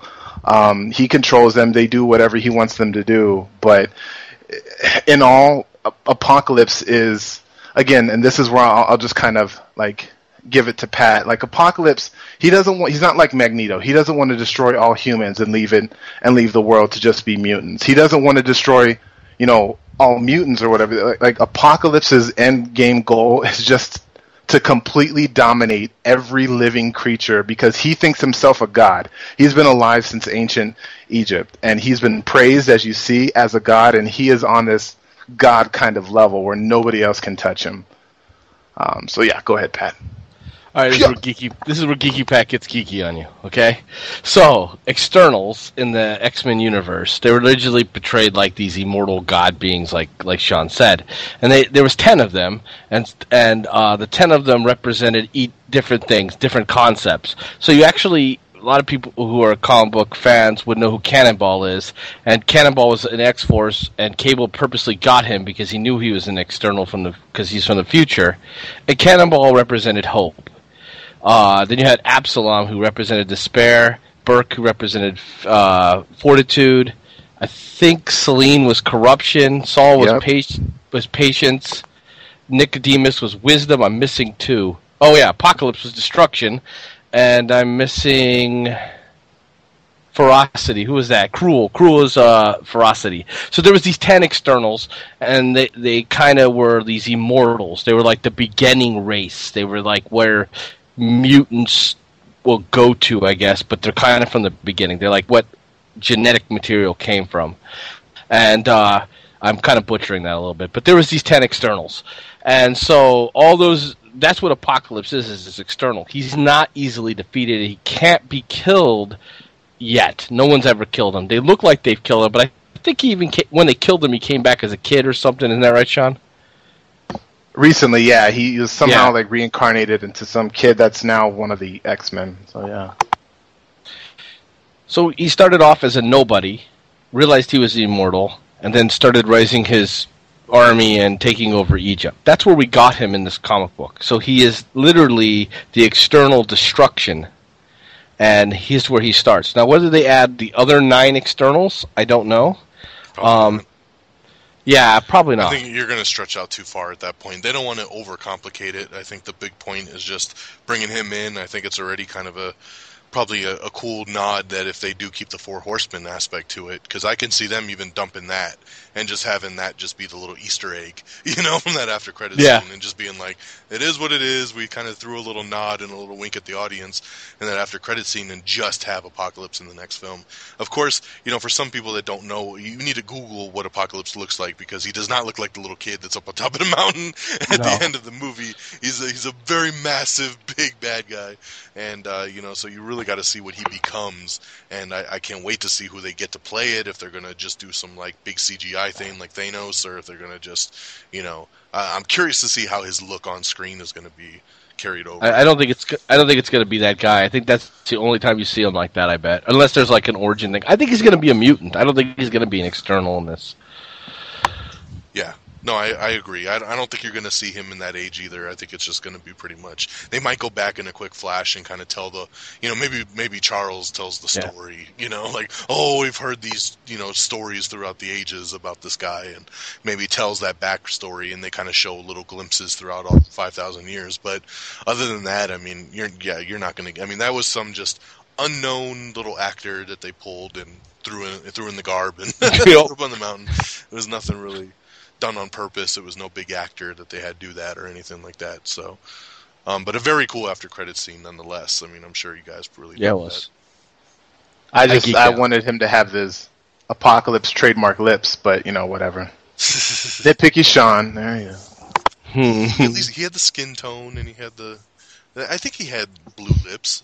He looked like powder. That's what he just looked like powder. That was really cold. I don't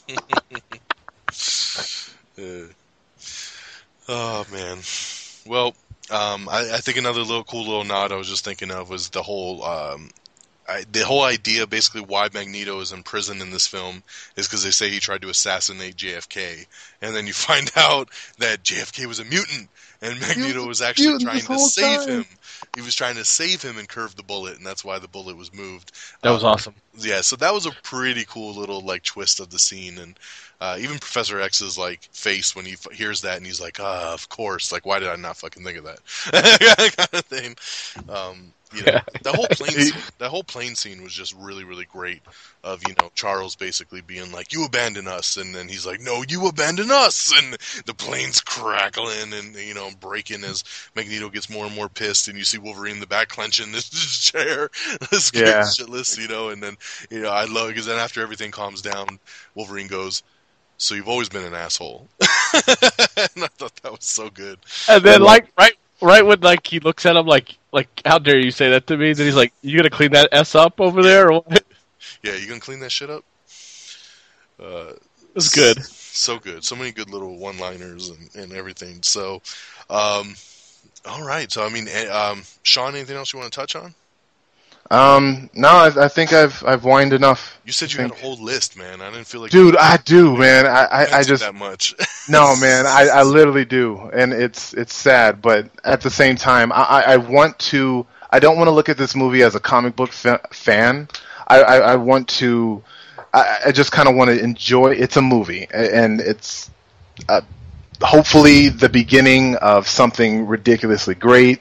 So I'm just going to kind of take it for what it is. But, I can sit here and complain that Warpath was a scrawny little guy, and they should have cast the great Kali as Warpath, because he's literally known as a 7-foot-tall big dude with immense strength, and yes, he can track stuff, but this, I don't know, whatever. But I digress. There's just so many little things in terms of fandom. Azazel and Mystique. Yes, I know. I was waiting to hook up, bring that up, and have Nightcrawler. And they have Nightcrawler, and Nightcrawler is supposed to be in this next movie. So let's assume that within the 10 years they had she cheated on Magneto with Azazel and before he got killed. Before he got killed, it was literally as a little kid running around already in Days of Future Past. Yeah, she gave him up for adoption, and so whatever. And then that was another thing that bothered me about X2. They had the whole conversation interaction together, but we're not related, so they're probably not going to go for that. Is why I don't think they are. Not going to cry too much about it. And even Rogue was an adopted daughter of Mystique in the comic, but they didn't do that. So, again, little things in the comic that I thought would have been an interesting dynamic for the movie, but that they didn't add. So, whatever, I'll eat that. That's fine. But yes, we are supposed to get a young Nightcrawler in the next film. They are supposed to, by now, if you've listened to the show, you've heard that Channing Tatum is going to be the new Gambit, and he will be introduced in Apocalypse, and then probably have his own spin-off movie after that. So that's another unique addition to Apocalypse that we'll be getting. I would assume that we're probably going to get a young Storm and Cyclops and Jean Grey kind of reintroduced back into a new character, new people playing them. So Yeah, I mean, it's interesting. Like I said, we're only 2 years away from X-Men Apocalypse coming out, and then 1 year after that, in 2017, we get the next Wolverine film, which is a lot of questions about that. Is now what timeline do you follow in that? You know, does that it can't follow the other Wolverine's timeline anymore? Yeah, because that doesn't matter. Yeah, so I mean, is it going to just follow him in the current future timeline, or does it follow him maybe after the events of Apocalypse? Like, there's so many directions they can go with that. There's a lot of rumors that they might do the Old Man Logan storyline or some form of that storyline, you know, since they can't fully do it because they don't have the rights to the Hulk and Hawkeye and stuff like that, but that they might do some form of that as kind of the send-off last time that Hugh Jackman might be Wolverine. So that would be interesting. But, you know, we got these movies lined up, greenlit, ready to go. Bryan Singer coming back to do Apocalypse, which I think is great because he did such an amazing job on Days of Future Past, and I think he really gets this franchise. So I'm looking forward to him kind of continuing the vision, you know, into the next movie. They got the same screenwriter, which makes me happy too. So once again, you got the same thought logic behind one film to the next, so then we don't get more continuity issues, you know. And am I the only one that feels like I really want a Mystique spinoff? Like that, her character, I just really enjoyed her character. I loved every scene that they had her in, and I want to see more Mystique, and I would love to maybe see what she did with Logan or something else with her. I just want more Mystique. I'm wondering if the next X-Men will be, the next Wolverine will be like Weapon X, where he's going through all that to get the adamantium, and it involves her. I wonder if it could go that route. I don't think so, because you're basically doing Origins all over again. Like, we're not going to go through that. I don't think you're too far off on thinking that there might be a Mystique film. The big factor behind that we should all know is it's Jennifer Lawrence. Jennifer Lawrence is one of the biggest actresses out right now, multi-time nominated Oscar winner, nominee. The chick is in such high demand with the Hunger Games and all those movies. You know, the X-Men franchise is really happy that they kind of got her locked in First Class before she really hit it big. You know, because she got lucky with that one. They totally got lucky with it because they signed her to a multi-picture deal when they did First Class. Because she might not have been in Hunger Games if X-Men was filming a couple years earlier. You know, because they were supposed to start filming Days of Future Past actually a couple years ago, and the studio was nice enough to say, we'll hold off, you go ahead and do Hunger Games, and then and then we'll do X-Men after. So they were actually pretty cool because they had the first option on her, which meant that they could have said F you to the Hunger Games people and said, she's doing X-Men right now, and they would have had to recast her in the Hunger Games series, which would have been crazy, you know, because of how big that series is. So she's one of the most unpopular, actresses right now in Hollywood. So you gotta be thinking that from a studio and money-making standpoint, there's money to be made now on that Mystique character if you do a Mystique movie, especially with Jennifer Lawrence in it. And I'll tell you this, with Jennifer Lawrence's portrayal of Mystique, I actually didn't like her at all in First Class. I really loved Rebecca Romijn's portrayal of her, and I didn't think that she did a very good job in the first film. I thought she was good when she looked like her real self, but when she became Mystique, I thought she didn't look right, and I didn't feel it fit. But I'll tell you that all went away in Days of Future Past. I felt like she finally fit into the role. I felt like the fight scenes and the mannerisms she was using with the way she twerked her head, the way she gave looks, the way she used her, kicks and her feet, that was the Rebecca Romijn Mystique from the first films. Agreed. So I got lost into it, and I was like, there it is. She nailed it this time around. So that was a good plus for me because I really, really didn't care for her very much in First Class. Yeah, and I've been telling, I told you this and Pat, for the longest time, like, take away my man card if you want, but I'm kind of over the bloobs. Let's just give her, like the white dress, or even the black, like, kind of camo, or that the combat outfit that she even had in a couple pictures. Just Google Mystique and you'll see what I'm talking about. But I don't know, butt naked Mystique floating around all over the place. It was cool in the beginning, but now I'm just like, all right, like I'm a little with you on this. I mean, you can take my man card away. Oh I my think. God, man, we're invoking a lot of man cards tonight. I'm just saying. I mean, I don't mind it either way. I think she would look silly in her blue skin wearing an outfit on top of that. Just because that's all we've seen. You haven't seen the outfit. That's all we've seen for 6 films. So like, True. how the fuck do you all of a sudden just put like a white dress over her? You know, Well, she could say like, I was sick of everybody looking at my blue. It's stupid. It's never gonna happen because I don't think it will either. because to her that's her real self, and like that all plays into the whole like be yourself, like don't be afraid of who you are, like gimmick that they try to run with that character. You know. Like, that was the whole thing that Magneto instilled in her in First Class, was, like, stop trying to look, you know, like everybody else and look like yourself, you know? That's why when, you know, she got the antidote in X-Men 3 and went back to looking human, that Magneto was like, peace out, because she wasn't who she was anymore, you know? But like, I get it, but just... I don't know. I just can't see them putting an outfit on her anymore right now. I mean, Tom makes a good point, though. I mean, it's who that character is now. I mean, if you were to put a clothes on her, it would actually take. I mean, I didn't think of it that way. If you were to put that dress on her now, even though it's a really sexy and cool dress, Yeah. it would take that whole aspect. You just had how many movies of her going, I'm a mutant and proud, you know, this is who I am, and then you just take that away from her. It's kind of out of character now for that. So I guess all mutants should be proud and butt naked. So why isn't I'm down with that. Magneto butt It's naked? the way her skin is like a reptile and everything. Like, I don't know. It's just, it's different with her. You just gotta let it go. I am. All right. Don's down with the bloobs. I'm totally down with the bloobs. He gets to keep his man card. Only one tonight. So, Sean, any other last thoughts? I'm good, man. All right. Three soggy bananas. Three That's soggy it. bananas from this motherfucker over here. All right. Pat, last thoughts. Well, first I want to say thanks for having me on the show. Of course. I had a lot of fun. You know, go see it. If you haven't seen it, go see it. I mean, no matter what we said here, I want you to look at it from your own eyes, see what you feel about it, but you won't regret seeing it. And I'd say see it in 3D, even though Don says you don't have to. I didn't see it the other way. I only saw it in 3D, and it was awesome.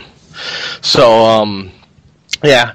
Other than that, I mean, I think out of all the X-Men movies, it's my favorite X-Men movie. Very good. And you would give it 5 soggy bananas, correct?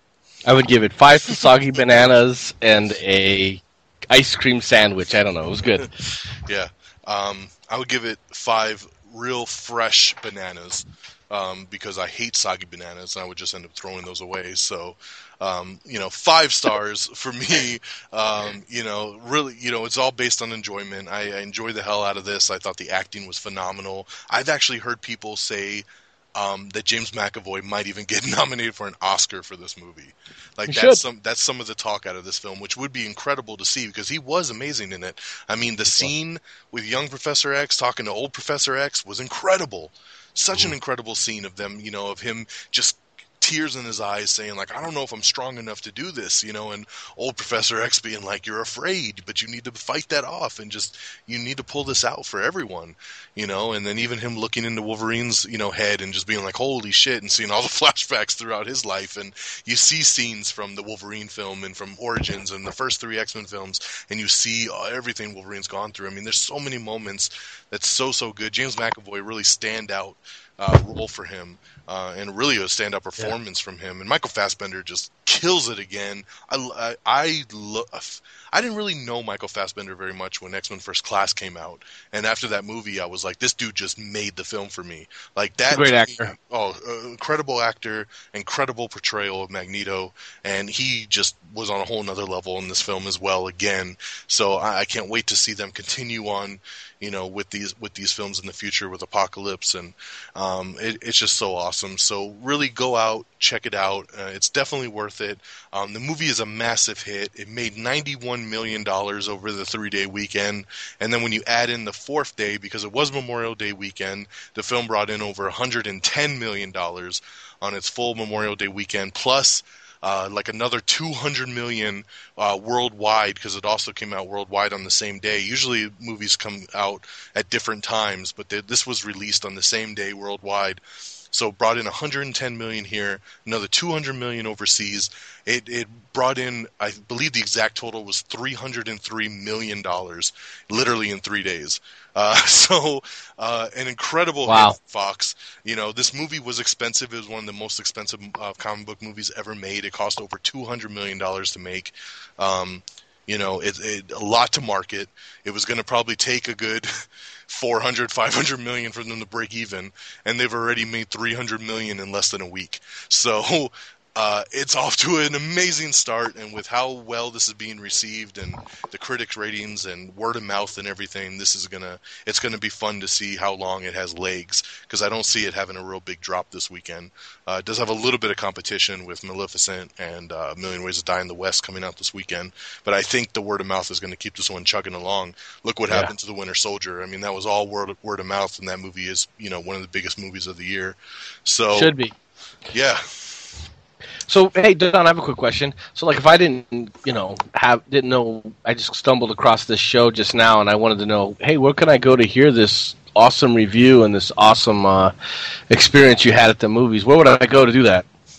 Well, of course, you would just go to amiontheair.com, which is your one-stop shop there. Yeah, that's exactly where you go. You just want to bookmark that site and check it out every Sunday night, and you'll see a new episode pop up. And hopefully, you know, we'll get these little spoiler reviews kind of going again on Am I Still on the Air, which is where this episode will be found. And, of course, like us on Facebook and Twitter. You know, it's a good summer, man. We got a lot of good stuff coming. I'd love to have you guys on again, and we'll chat it up again, try to make this movie thing a regular thing. I know, Sean, you'll definitely be on when we check out Guardians of the Galaxy. Oh, yeah. No, you're probably, is that your most anticipated movie of the summer? Top, of the okay, decade. yes. I'm so looking forward to this movie, just mainly because of Thanos, but, you know, we'll talk about all that later.